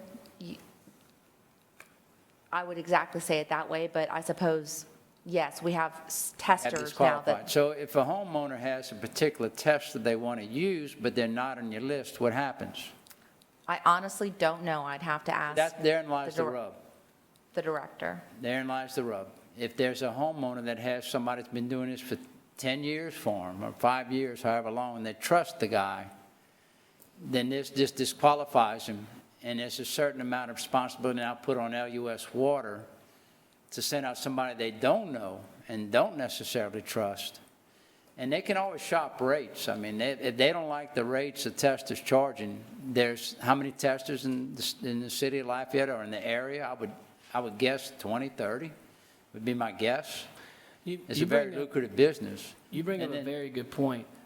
What stood out to me with this ordinance is the leadership in our utilities department explained to us that it would be a little more efficient, either on the financial side, but maybe the implementation side. But these questions, especially when it relates to our ratepayers who may feel more comfortable going a certain route.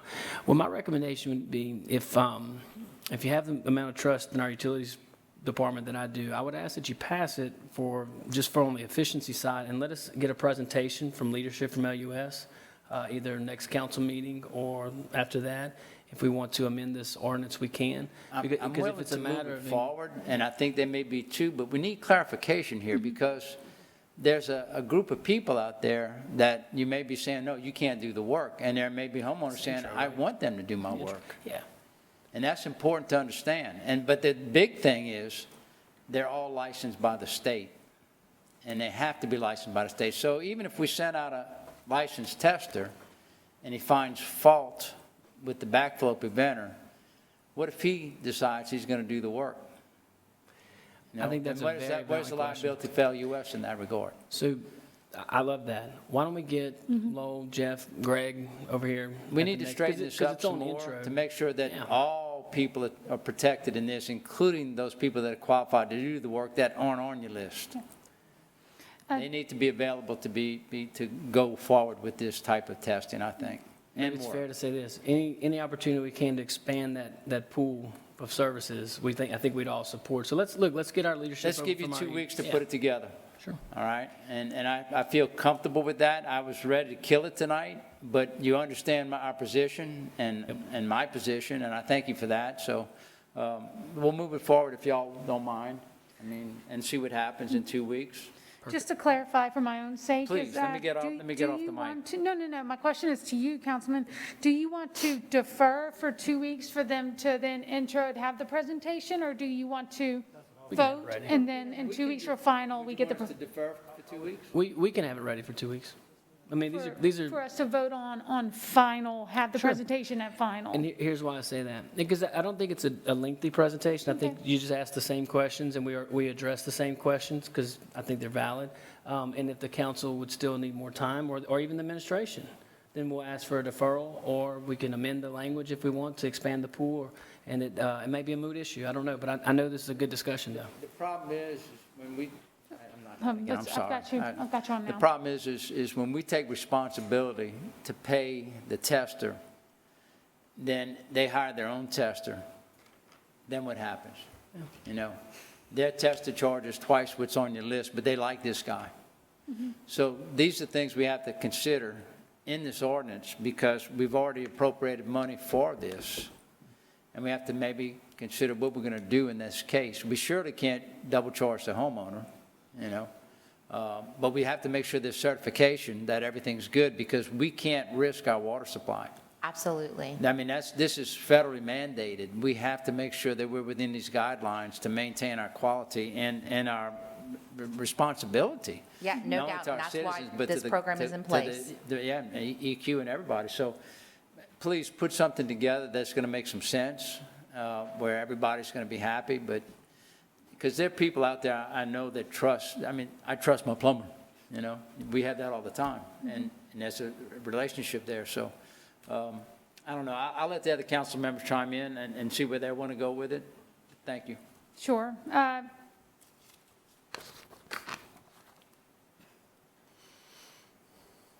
Citra, would you mind buzzing out? Sure. Thank you. Councilman Lazard, you have the floor. I think the other issue that needs clarification is the annual charge to LUS customers. Yeah, yeah. We had this discussion before, because we had this presentation a couple months ago, I guess. And so it can be confusing to people when you say an annual charge for testing, then the cost to make the necessary corrections. So we need some clarification on that. And I'm assuming that when we say an annual charge, I'm assuming that's going to be a set charge spread out over a course of 12 months, or how is that? I don't know if I'm, You laugh. am I hot? Yep, both Okay. of you are. It's no different than it operates now, with the exception of it's these particular vendors, these particular testers. So it's an annual test. You pay when you get your test done. If there are repairs, as you mentioned, that need to be made, then the homeowner is required to make those repairs as well.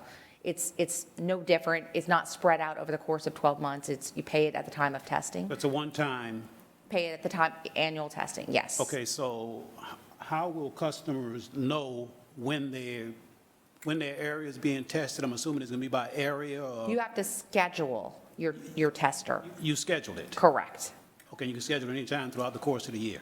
Right. I assume you get a notification from LUS that it's time for your, annual testing. It's got to be done by this period, and you're responsible for scheduling the test. Is that the smoke test? Or the? It's not, I don't think think so. it is a smoke test. Andy, It's do you a want to, back- since you may be backflow more preventer. knowledgeable Yeah. from your experience? Yeah. Hold on, let me Yeah. put Andy's mic on. Yeah, so I you would- But go ahead. look, why don't we do this though, and we'll do our best to entertain all your utility questions. But All your backflow prevention your backflow problems. prevention, yes. All. But look, this is very valuable conversation that we want the public, especially our ratepayers, to feel comfortable. I trust our leadership over in our Department of Utilities there, and I just let's go ahead and my recommendation, push it through on intro. And if anybody's still not comfortable in final, we can defer, we can amend. But these questions, I think, would be healthy for us to answer regularly anyway. So, thank you. Okay. Councilman Nakane, you were going to answer the question for Councilman Lazard? I think it would be good to have someone contact me who's writing this or looking into this to discuss this. I was going to suggest that. We'll get with you so that we understand your concerns and that we can, and everybody, honestly, and best answer your questions, be prepared to answer your questions. I'll be glad to come sit down with y'all at City Hall at your convenience and review this, but we need to make sure that we satisfy all parties involved. And the thing is, if you have a list of preferred testers, it's a slap in the eye at a lot of people there. I'm sure that have qualified testing that may want to jump in the game. So, and who's to say we're not going to keep sending out the same guy? Or is there a rotational schedule, things like that, so. And it's my understanding that it was a competitive process, that everybody had the opportunity to participate, and it was based on the best rates. But we're limiting, though, at that point, we're limiting. I understand, but I want to make it clear that it was, everyone had the opportunity to participate, and it was the ultimate testers were selected based on the best rates for our customers. Correct, and I understand that, and they're qualified, they're licensed. Absolutely. But in many cases, a tester is a tester, but in many cases, a tester is also a plumber, and that's two different people with two different rates, the trucks, everything else that goes with it. A tester drives around in a Mazda. A plumber's in a big truck with all the stuff loaded down, so that's part of the difference. So they might trust that plumber more that comes out there with everything that he needs rather than a guy riding around in a Mazda. So those are things we need to consider as far as that goes and give some freedoms to the citizens and our ratepayers. So yeah, please, let's set up a meeting, whatever's good for y'all. My schedule's tight these days, So. Retirement. I've noticed. But let me know when y'all would like to meet and I'll be available. Will I'm do, sure. thank you. All right, thank y'all. Thank you. Thank you. It's up to you guys, but I think we probably should move this forward and give them an opportunity to present something. We can always amend it or kill it in 2 weeks, and we'll see how it goes. Thank you. Sure, thank you. Councilman Lewis, you have the floor. Yeah, I just want to make sure we move it forward, but we're still going to readdress that in 2 weeks. Oh, yes. We're So going just to move touch all the forward base just and then get the because details. because it's intro. Correct. That's right. Okay, just want to make sure everyone understands. Because it's intro, This we just isn't- move This on. isn't going to end it here, you know, Okay. that's for sure. We're all gonna get in this discussion before it's said and And done. I one, think. one additional note, if you think of a question that wasn't asked today, because I know Cidra's taking some pretty serious notes over there, and she's good about follow-ups. If you think of another question that your constituents or you feel ratepayers need to know, go ahead and send it to us so we can be as most prepared as we can to give the most accurate information. Perfect. So you'll have so no one at this point, doesn't look like anyone's prepared to defer. It sounds like everyone's okay with moving forward to final in 2 weeks, and you guys will have a presentation from the LUS team, but you'll take all of our questions into account at final. I'll defer to the chair if you want us to do a discussion presentation, or if you just want to wait for the item to come up and have our leadership from LUS come up and That's kind of discuss perfect. these questions. And just have a slideshow, everything they need to know, historically, what's been done, what is a backflow protector, all that good stuff. Let's start from the basics. Thank you. Perfect, thank you. All right, perfect. Well, that was council discussion. Do we have any public comments? No, ma'am. All right, let's go to a vote on item Wait, number. legal has a question? Yes, sir. Okay. Okay, you can move forward with the vote to All right, let's introduce. go to a vote on District- item number 33. District 2? Trusting you on this. Yes. District 3? Yes. District 4? Yes. District 5? Yes. District 1? Yes. Motion to introduce is approved. Moving on to joint introductory ordinances. Item number 35, joint ordinance 065-2021 was pulled from the Globo list for a separate vote and for discussion following the Globo vote. Can I get a motion and a second to introduce in Globo items number 36 through 39? I have a motion by Cook, second by Lazard. Jeremy, will you please read? Joint Ordinance 66, 2021, a joint ordinance of the Lafayette City Council and the Lafayette Parish Council authorizing the filing of an application with the U.S. Department of Homeland Security for a regional assistance to firefighters grant for the Lafayette Fire Department and the Parish of Lafayette. Joint Ordinance 67, 2021, a joint ordinance of the Lafayette City Council and the Lafayette Parish Council amending the fiscal year 2021 operating budget of the Lafayette City Parish Consolidated Government by increasing revenues in the amount of $2,306,436.92 in emergency rental assistance program funds received from the U.S. Department of the Treasury and appropriating funds within the Community Development and Planning Department. Joint Ordinance 68, 2021, a joint ordinance of the Lafayette City Council and the Lafayette Parish Council authorizing the filing of applications for grant funding which may become available as a result of the presidential disaster declaration following Hurricane Ida. Joint Ordinance 69, 2021, a joint ordinance of the Lafayette City Council and the Lafayette Parish Council authorizing the non-warranty donation of various adjudicated properties to Sun Community Housing Development Organization pursuant to Louisiana Revised Statute 472205. All right, council discussion on those items in Globo. Public comment on those items? No, ma'am. All right, let's call for a vote to introduce items in Globo number 36 through 39. District 3? Yes. District 4? Yes. District 5? Yes. District 1? District 2? Yes. Motion to introduce in Globo is approved. All right, Jeremy, will you please read number 35? Joint Ordinance 65, 2021, a joint ordinance of the Lafayette City Council and the Lafayette Parish Council amending the fiscal year 2021 operating budget of the Lafayette City Parish Consolidated Government by increasing the use of city general fund balance in the amount of $197,500 and increasing the use of parish general fund balance in the amount of $52,500 and appropriating within the legal department for legal fees. Can I get a motion and a second? A motion by Nakhan, second by Lazard. Council discussion. Councilman Lazard, you requested that this get pulled. You have the floor. Yes. First of all, we have this ongoing issue with what should or shouldn't be a joint ordinance. And I understand that the administration has the option as to whether or not they want to introduce something separately or jointly. And we've obviously had some issues with this process in the past. Recently, with the ARPA budget, that comes to mind immediately.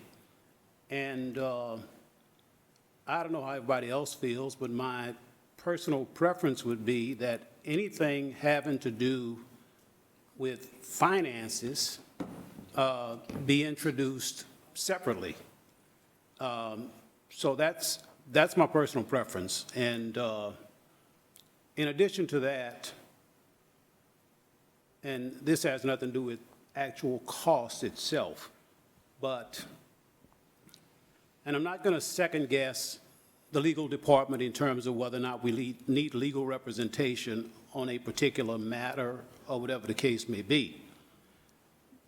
But going back to the night we had the discussion and the vote on the ARPA budget, we had 4 attorneys standing before us, and actually only did we need 4 attorneys? Did we need to pay 4 attorneys to come here that night to give their opinion on what we could or couldn't use the ARPA funds for? Was that really necessary? And that's just the most immediate example. The other thing is, and I brought this up publicly, we've had private discussions with the administration about it as well. And that is the fact that for some, and I know I'm not the first person to beat this drum. I recall former Councilman Boudreaux doing it. Before him, I recall former Councilman Williams doing it, former Councilman Shelvin doing it, former Councilman Benjamin doing it, even though that predated us and was before our time. And it has to do with more diversity in government contracts, if you will. And legal is real easy because they are handpicked for the most part. So, you know, it's becoming very troublesome to me when we get the monthly legal statement. And Mayor, you and I have discussed this before, so it's not springing this on anybody by surprise. We've discussed it before. To see the same names over and over and over again. None of them look like, look like me. None of them look like Liz on the net. So I really wish that we would really start paying attention to that and really making a serious effort toward diversification in that regard. I really wish we would, because we don't seem to be making a whole lot of progress, really. And, look, I understand that there are some things that require specialties. I understand that, and I have no problem with that, and we've allocated funds for those, for special counsel. I don't think we've ever objected to funds for special counsel. I don't think we've ever objected, not since I've been here anyway. But as far as the generic legal work, certainly we can and should do a better job in terms of, like Parish Councilman Rubin would say, splitting the pie. I'm gonna quit right there. But going back to the main course, my preference would be that this be introduced as a separate ordinance to avoid the confusion that we've had repeatedly in the past, where the city council has taken a certain position on a matter, and basically the vote of the parish council basically negated our voice, and vice versa. I will pass the mic, Madam Chair. Okay. I see Councilwoman Cook has requested the floor, then we'll give you the floor right after. And I would just like to echo what Councilman Lazard says.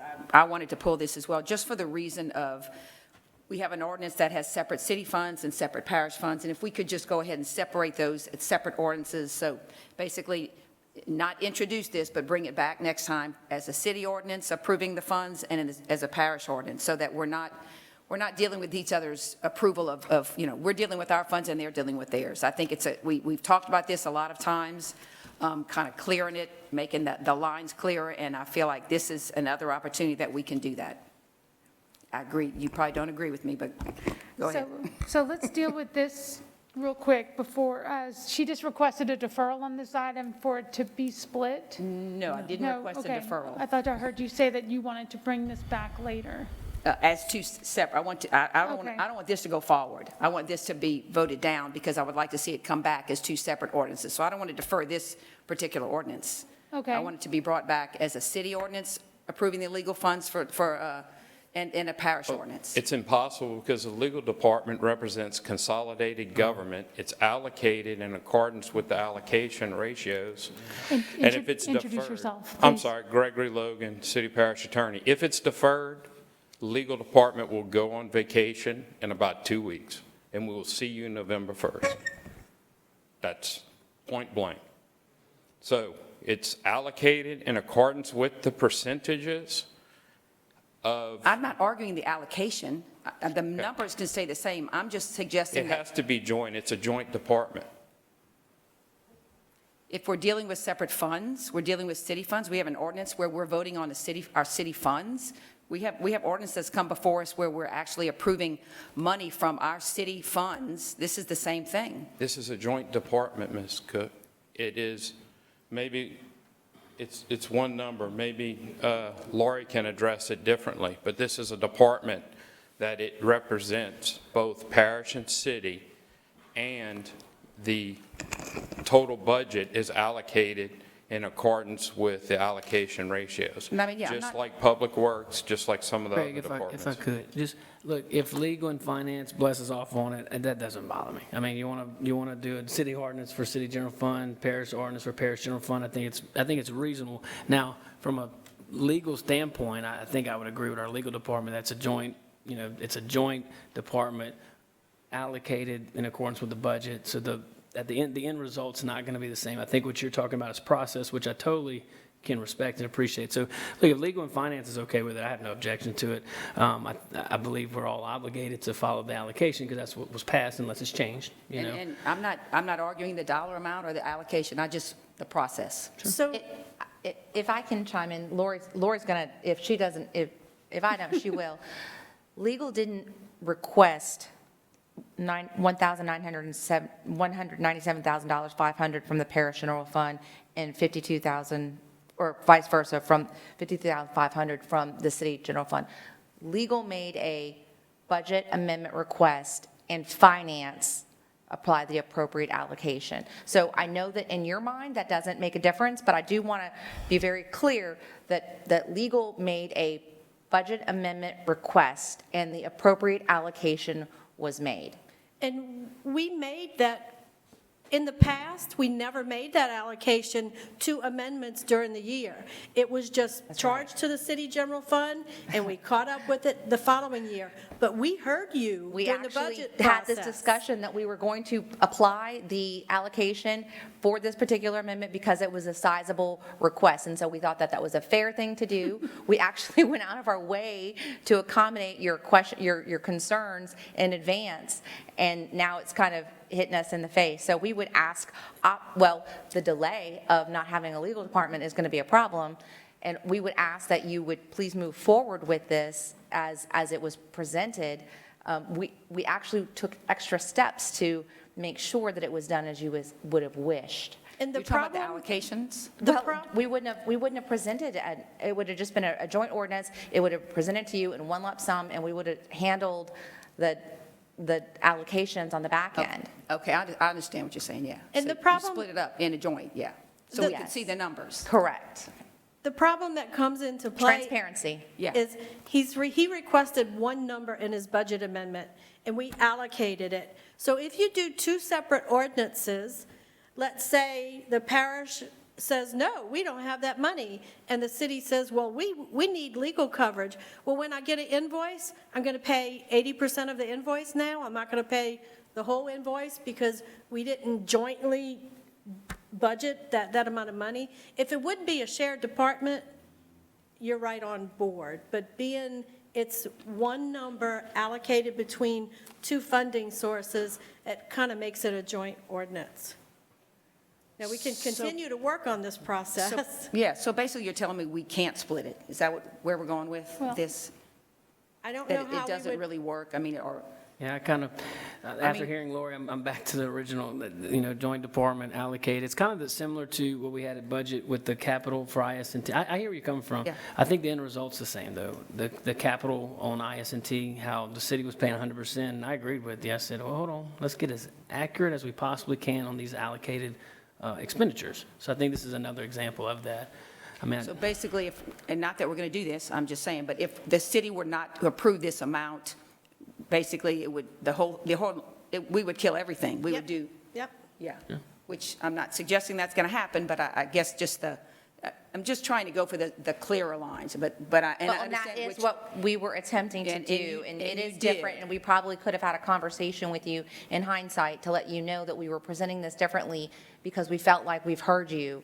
You know, we want to make sure that we're as transparent as possible and give you the allocations on the front end rather than have No, there be and any question or doubt that it was being taken care of on the back end. And I appreciate that. I guess the clearer line to me would be the fact that the city only would be voting on city funds and the parish only would be voting on the parish funds. But I understand where you're coming from in terms of this particular. I think instead of saying a joint department, I think it'd be more accurate to say this is an allocated expense.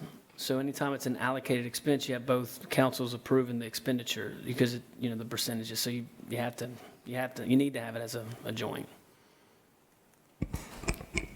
Okay. But, that's my appreciation from the best example is the most recent one is IS&T Capital, which, I can't say it loud enough I agreed with your analysis. And we need to, in my opinion, we need to continue to make steps towards that, being as accurate as possible. And that's going to be a little more painful for our accounting department. They already know they're up for it. We may be coming back to you for a budget amendment to get 2 or 3 more accountants, but it'll be more accurate. Okay, I guess it's an intro. I'm not sure if we have 2 weeks to still talk about it to see maybe how to make it clearer for me. Maybe I just need it a little clearer for me in terms of the two separate, bodies voting on each other's funds. That still confuses me. So anyway, I'll let some other people speak. Well, perhaps we can do, introduce it, and just like for the last one, meet with, Councilman Nakhan is meeting with LUS and administration, you can do the same, meet with legal and administration to get questions answered. Sure. That works. You have 2 weeks to do it. And your advice. Because I thought, look, we followed your lead on the IS&T Capital. I thought it was solid, and I think there's more successes there for our people. Okay. Mayor, can you buzz out if you're done, No, I please? have one more thing with your permission. I'm sorry. Go ahead. That's okay. Look, Councilman Lazar, I appreciate everything you said. I really do. And you're right, we have had that conversation. And I embrace diversity to the extent that we can. Absolutely, 100%. So I'm directing legal to do that. But we've had some successes. We've had one administrative law judge at the highest level of our legal department, one of the highest levels of our legal department, and one in history, and it happens to be an African-American. He's the best for the job. He just happens to be African-American. But to your point on diversity, we embrace that. We embrace all walks of life. This is Lafayette here, So let's continue to maybe send some recommendations. Let's continue the dialogue, and let's continue to find ways where we can achieve that. So, And I'd like to go through, I'd like to address that. I had a list from Carlos. I went through the list, and the one person who was qualified that did the type of work we needed, I ran a conflicts check, and she's a plaintiff's lawyer on 3 or 4 cases suing the city. So she's conflicted out.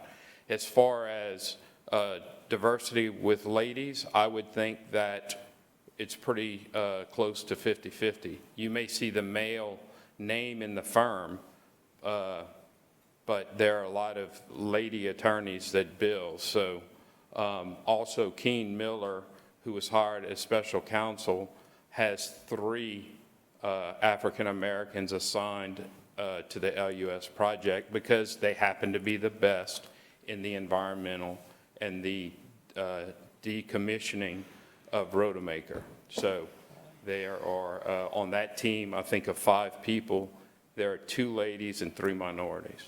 So it's how it works out. But doesn't mean we can't strive to get even better. So let's continue to get recommendations, continue to find ways to do it. Okay, Mayor, are you done? Yes, ma'am. Okay. Cedra, are you done? Okay, can y'all buzz out, please, so I can get Nakhan and Council. Oh, you're going to give Councilman Lazard the floor? Sure, Councilman Lazard, you have the floor. Greg, I appreciate that, but you're still referring to specialized counsel for special purposes. And I understand that we need people that are specialists in those respective areas. I understand that fully and completely. But I'm talking about just everyday, legal work. All of that's not specialized. Correct. And it was not, I'm sorry, excuse me. No, I'm just saying, all of that's not specialized.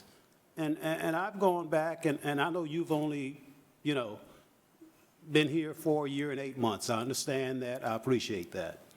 But still, I think that's enough time for us to make a more concerted effort to diversify.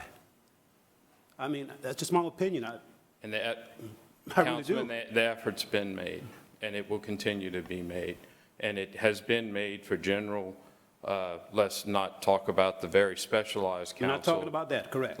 But for counsel in Lafayette that could do insurance defense work for our self-insured, that could do contract work, that could do leases. We've looked at that, and I'll continue to look at that.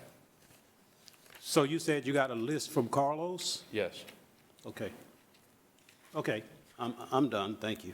Thank you, sir. Councilman Nakhan, you have the floor.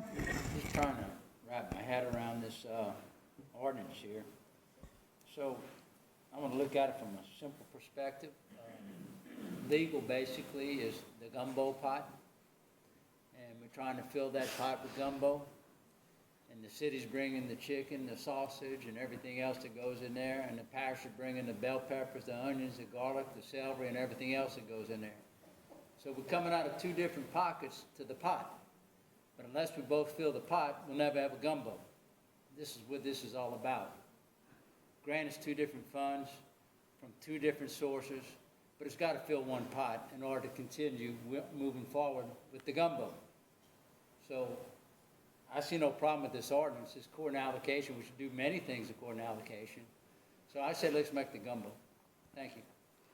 So I'm going to note that this is the 3rd meeting in a row we've talked about gumbo. And with this cold front coming through this week, get ready. We haven't decided. All right, thank you, Greg. I think that's all. Thank you. Thank you. All right, do we have any public comments on this issue? No, ma'am. All right, let's go to a vote. District 4, Yes. District 5, No. District 1, Yes. District 2, Yes. District 3. Yes. Motion to introduce is approved. All right, moving on to comments from the public. Do we have comments from the public, Veronica? We do. All right, this is the time to speak on topics relative to the city of Lafayette that are not included on agenda items. Note, debating or confrontational statements will be allowed for efficiency and to allow everyone the opportunity to speak. Questions will be submitted in writing to the clerk of the council, and the 3-minute rule will be in effect. Ms. Williams, can you call for the comments? First of 10 speakers, Reverend Sylvia Cluse, followed by Brenda Hebert.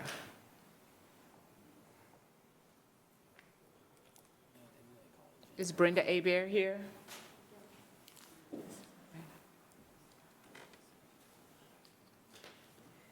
Good evening to the Honorable Mayor President Josh Guillory and this august body of the council. I'm here to speak to you, to ask you, do not defund the NRLA $250,000. Why? We have been, as the North Lafayette pastors and faith leaders, working with the mayor and Bishop Carlos, his assistant, regarding the uplifting of the North Side community of Lafayette. And we have been doing that since September 2020. That's a year. And we are one of the stakeholders to work with the NLRA regarding Northside Lafayette. Please consider keeping that money. We are in the process of doing a community survey to find out the needs of the people in the North Side. We're talking about personal needs as well as what the community needs to uplift it, such as roads and cleaning of properties and doing the like.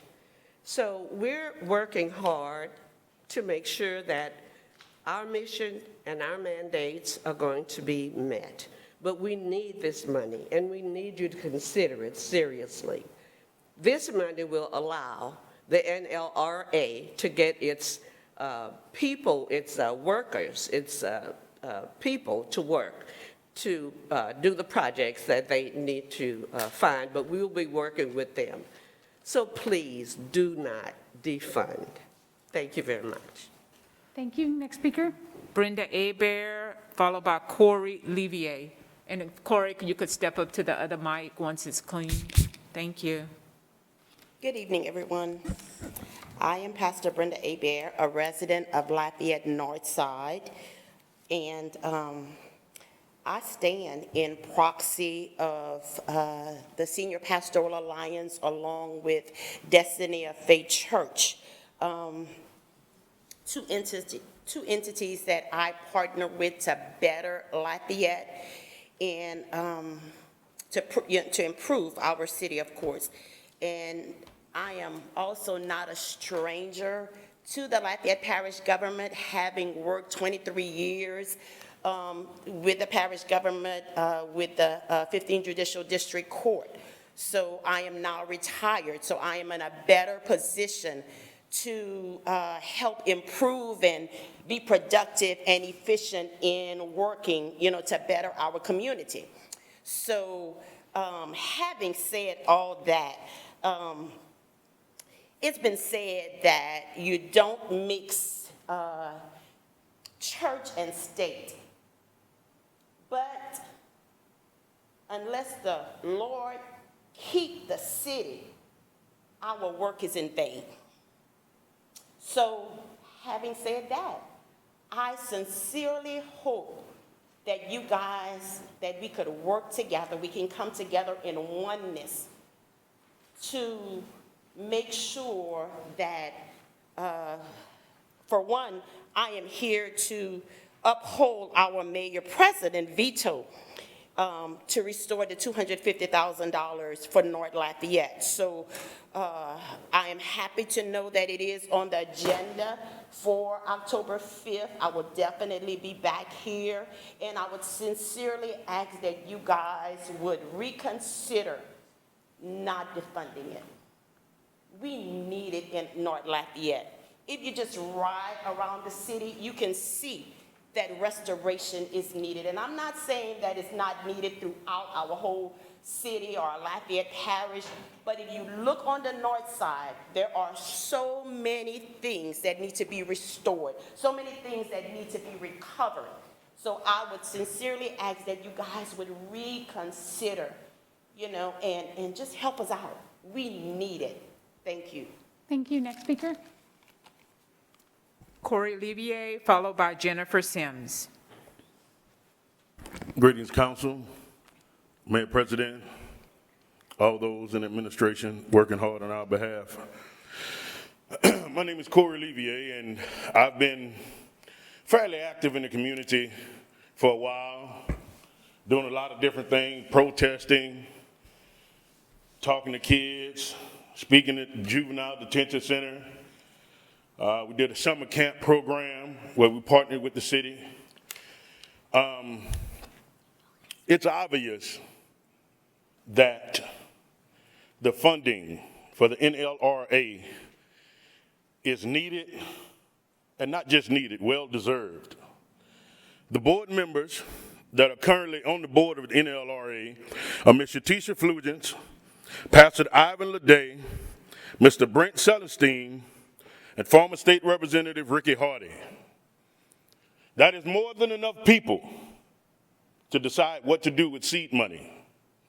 Not only that, recently we have also discovered that these board members can operate instead of the appointees.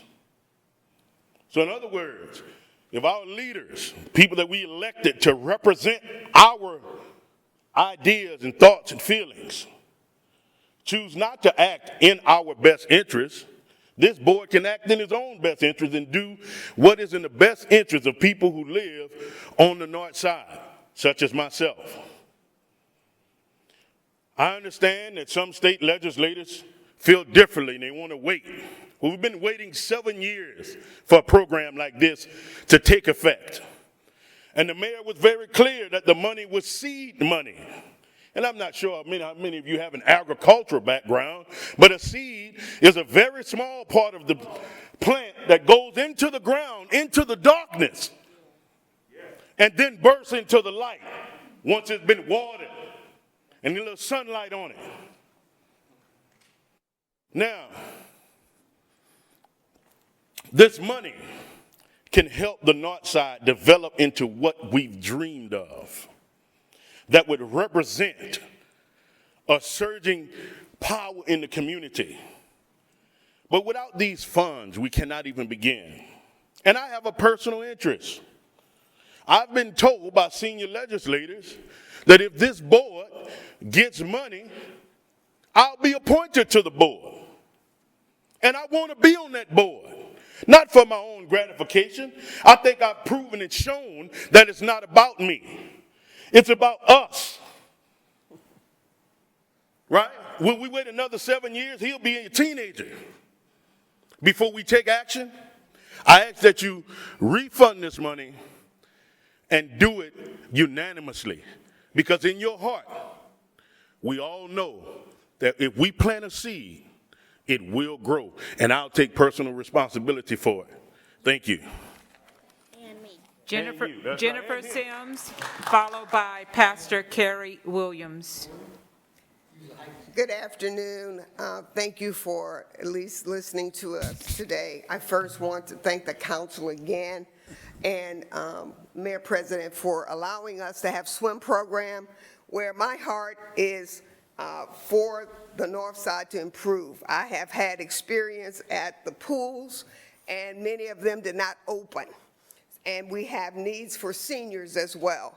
But I think from a greater perspective, I am with the gentleman that went before me. This is all we're asking is a seed to start something to grow. And that when you build it, they will come. Okay? And we are a hub city. We call ourselves Louisiana. But we are the corridor, north, south, east, and west. And we hold a key to all of those corridors to open. Yet when you pass, it's dark on the north side. We have churches all around. We have schools all around on the north side. But where is the light? This can present light and open up growth, not only for the kids at King Center, the kids over at O.J. Mouton Pool, the kids at all of the pools where Girard Park, those places that were closed this summer.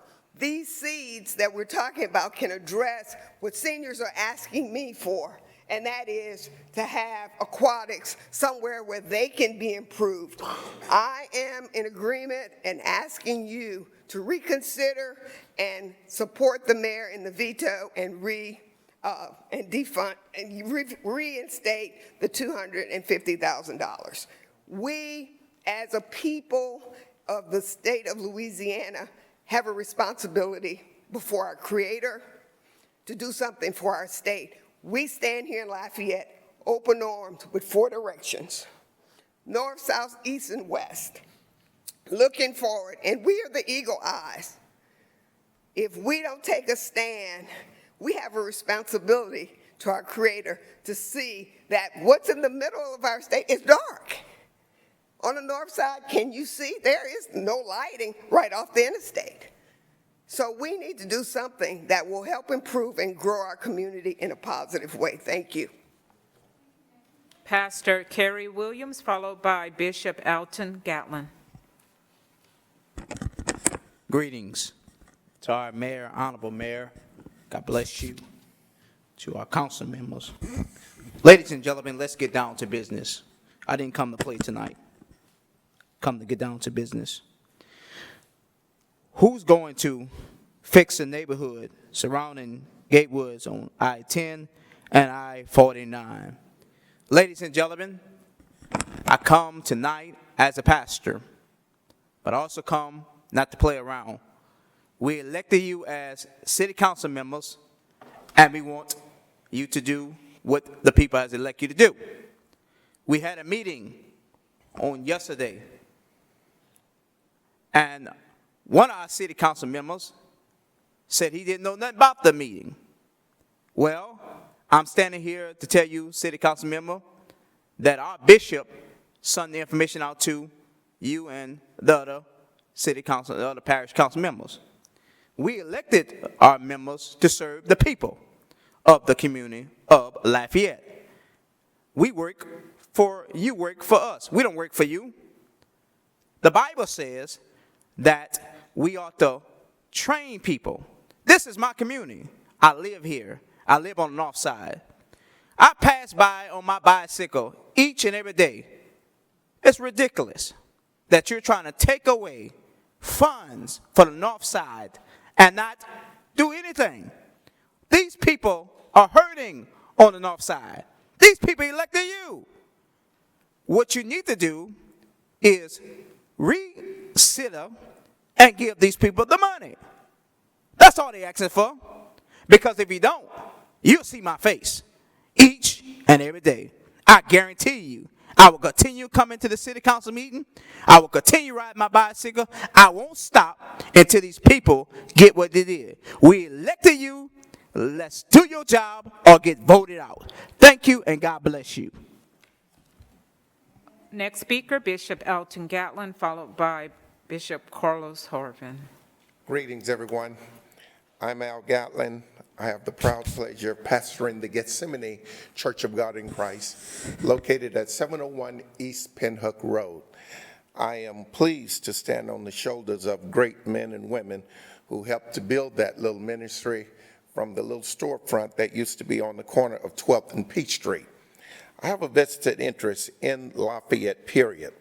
As a student in high school, I visited USL for the student council, fell in love with the Cypress Lake and the beautiful people of Lafayette, Louisiana. Several years later, I was able to return here as a student at USL, and I enjoyed my stay here. For the past 30 years, I've been pastoring in rural areas of Louisiana, but my family brought me back to Lafayette to Gethsemane Church, the north side of town. In the north side of town, it is a fact that it is the most blighted area of our community. We need better housing, we need neighborhood improvement, property redevelopment, businesses, we need other sources of revenue. Our infrastructure could stand a lot of improvement. We need everything that has been mentioned previously for our youth, our children, and especially abandoned properties. As a person who lives here and loves this community, I feel like sometimes Charles Dickens, that these are the best of times and yet the worst of times, because there seems to be two different sets of Lafayette, the other part of Lafayette and then the Lafayette where we live.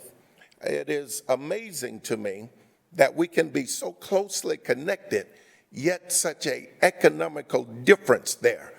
I understand what it means to be a person of color living in the South. I've been here all my life.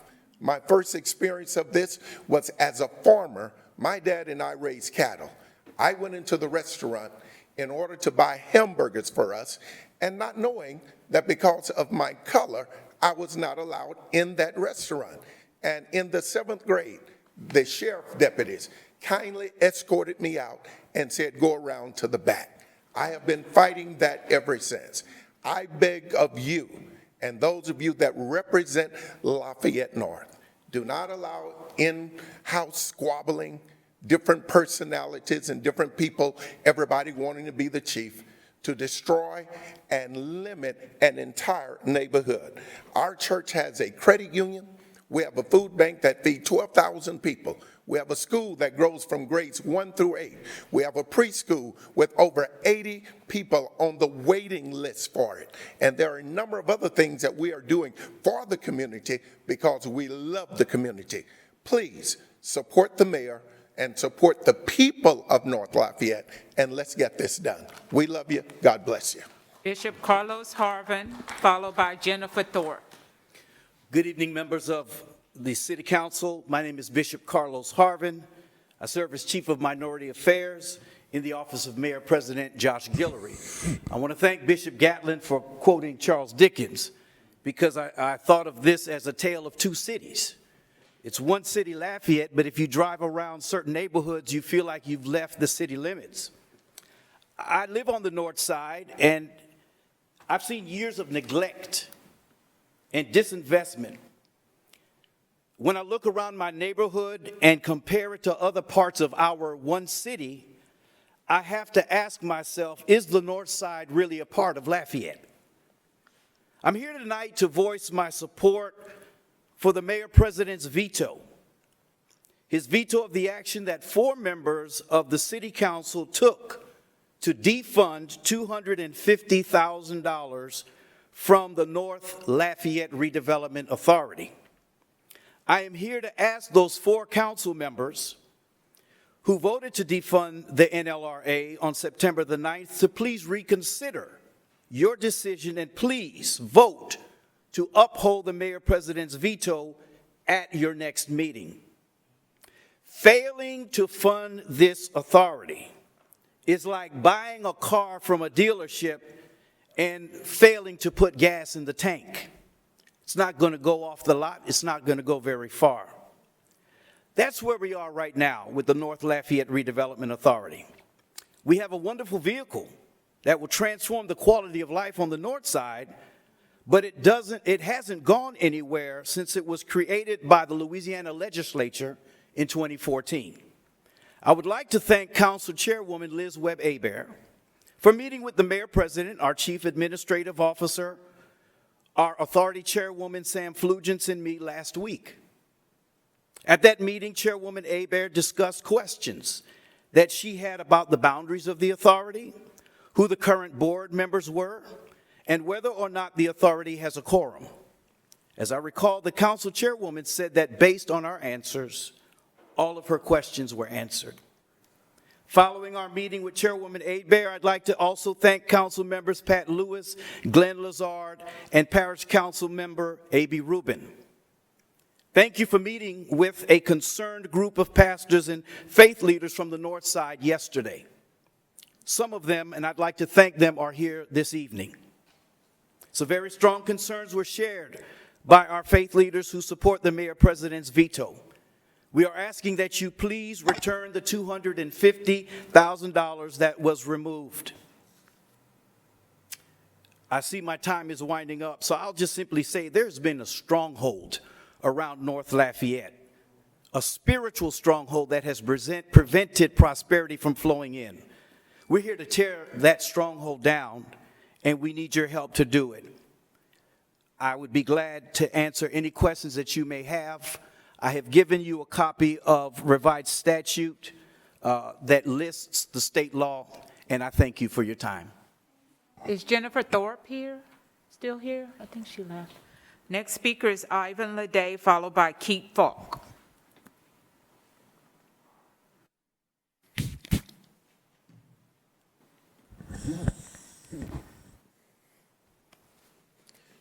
Good evening, Mayor President, City Council members. We appreciate you. Thank you for your time, for allowing us to speak before you. My name is Pastor Ivan Ledet. I am the pastor of Jubilee Nation Christian Ministries. I serve on several boards and is within several organizations in this community. but one of the boards that I serve on is the North Lafayette Redevelopment Board. I am the vice chair of that board. As the vice chair, I want you to know that we're committed to the development of the authority, development of the North Side through the authority and through partnerships within the community.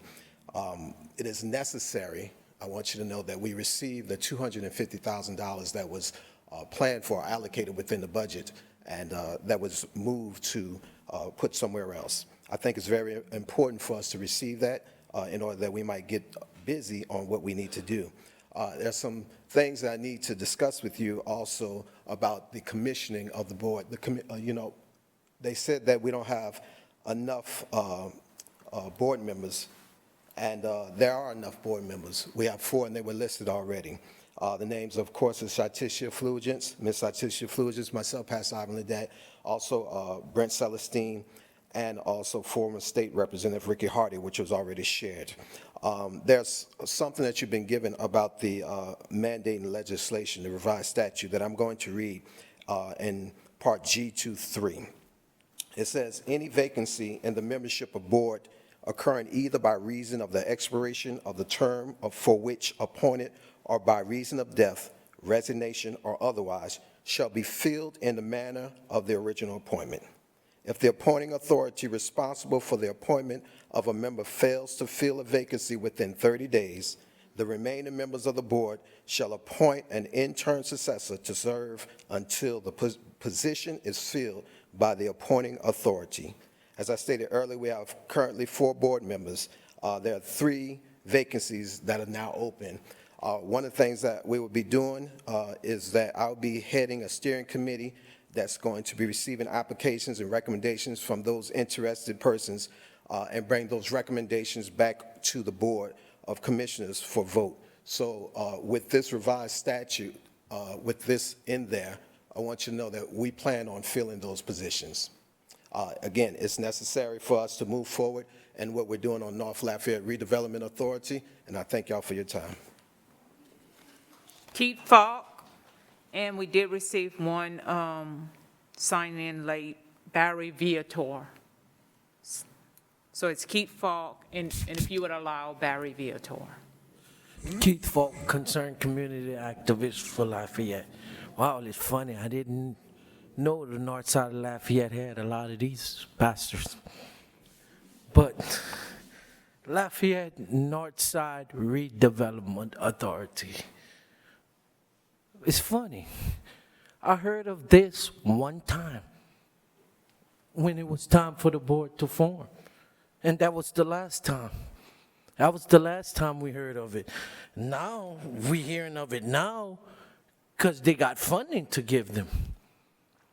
But I'm not in support of the veto until they can come up with a plan, a comprehensive plan and a proposal that's going to show what they're going to do to redevelop the north side, to take action against the poverty, take action against the homelessness, take action against the blighted property. Come up with a plan and show us what you're going to do for the north side. Because there's a lot of boards, there's a lot of people, or funders. We're going to do a lot of things. And it's been a lot of people turning their backs on the north side. So show us what you're going to do with the funding. They had a meeting, but it was closed doors to the community. It was closed doors to the communities. I got phone calls after phone calls. The meeting that they had was closed doors to the community. And it should be a public meeting. The community should be involved. So if you're going to give funding to a governing body, let the community have a say-so in what would be done with that funding. You know, and I'm not against funding the north side development because we do need it. But I want to make sure that the funding get put to good use and don't get used any kind of way. Just put any kind of way. It has to get used to better the north side. There's a lot of funding that was supposed to go to the north side for betterment on the local level, on the federal level, on the state level. And it didn't go that way. you know? And then it's funny, we got a lot of pastors that can show up and ask for this funding. But when there's activities and things going on that the government give, that other community organizations give, we don't see them. We don't see them. When we need their support, we don't see them. But they all can show up here tonight because it's for funding. Thank y'all. Barry Viator, final speaker. Do I have to approach from any particular direction? No, you could just. All right. Can y'all hear me? It's my first time here. How y'all doing? How y'all doing in the back? Thanks, man. Northside, I don't know what to say about it too much other than when I was growing up, Simcoe was a dangerous place to go. From what they're trying to say, I think that's what y'all seeing right now, and you want to fix it, right? Yeah, and that's Northside? Yeah? All right. So that's all I got to say about Northside. Unfortunately, I don't live there, but I can feel what you're saying. My question today is about Verosco Road. I live at the very end of that. I'm told that I'm part of Lafayette Parish. When I do my address, it says Lafayette. All right, now I do understand we're like right there on that parish line, Vermilion Parish and Lafayette, but I got no clue. I just found out he was my mayor about 10 minutes ago. Good job, man. So I'll be honest with you, the reason why I'm here is just because of the current political climate in the world today. The reason why we're here is because people aren't paying attention, right? So now I'm going to start paying attention. School board meetings, these meetings, the rest of them, right? Nothing big that I need to bring to your attention today, but the thing is like over there on Verosco Road, at the very, very end, that intersection, that's a retarded intersection. Have you guys know what I'm talking about? All right, look, you got a T intersection, right? T intersection at the end of Verot, the very end, not the 90, but the other end of Verot, okay? It's a T intersection. And when you get to that T intersection, you think you'd come up to a stop sign and then you go left, put your blink on, you turn left or you turn right. But no, it's like a veer right and veer left, and if you're gonna turn left from this lane, then you gotta stop halfway. It's a very, very unique intersection. Does anybody know what I'm talking about? You do? Cement agreeable, there you go. I'm surprised that we don't have more drunk drivers getting a wreck at that intersection than we do have sunrises coming up in the morning, okay?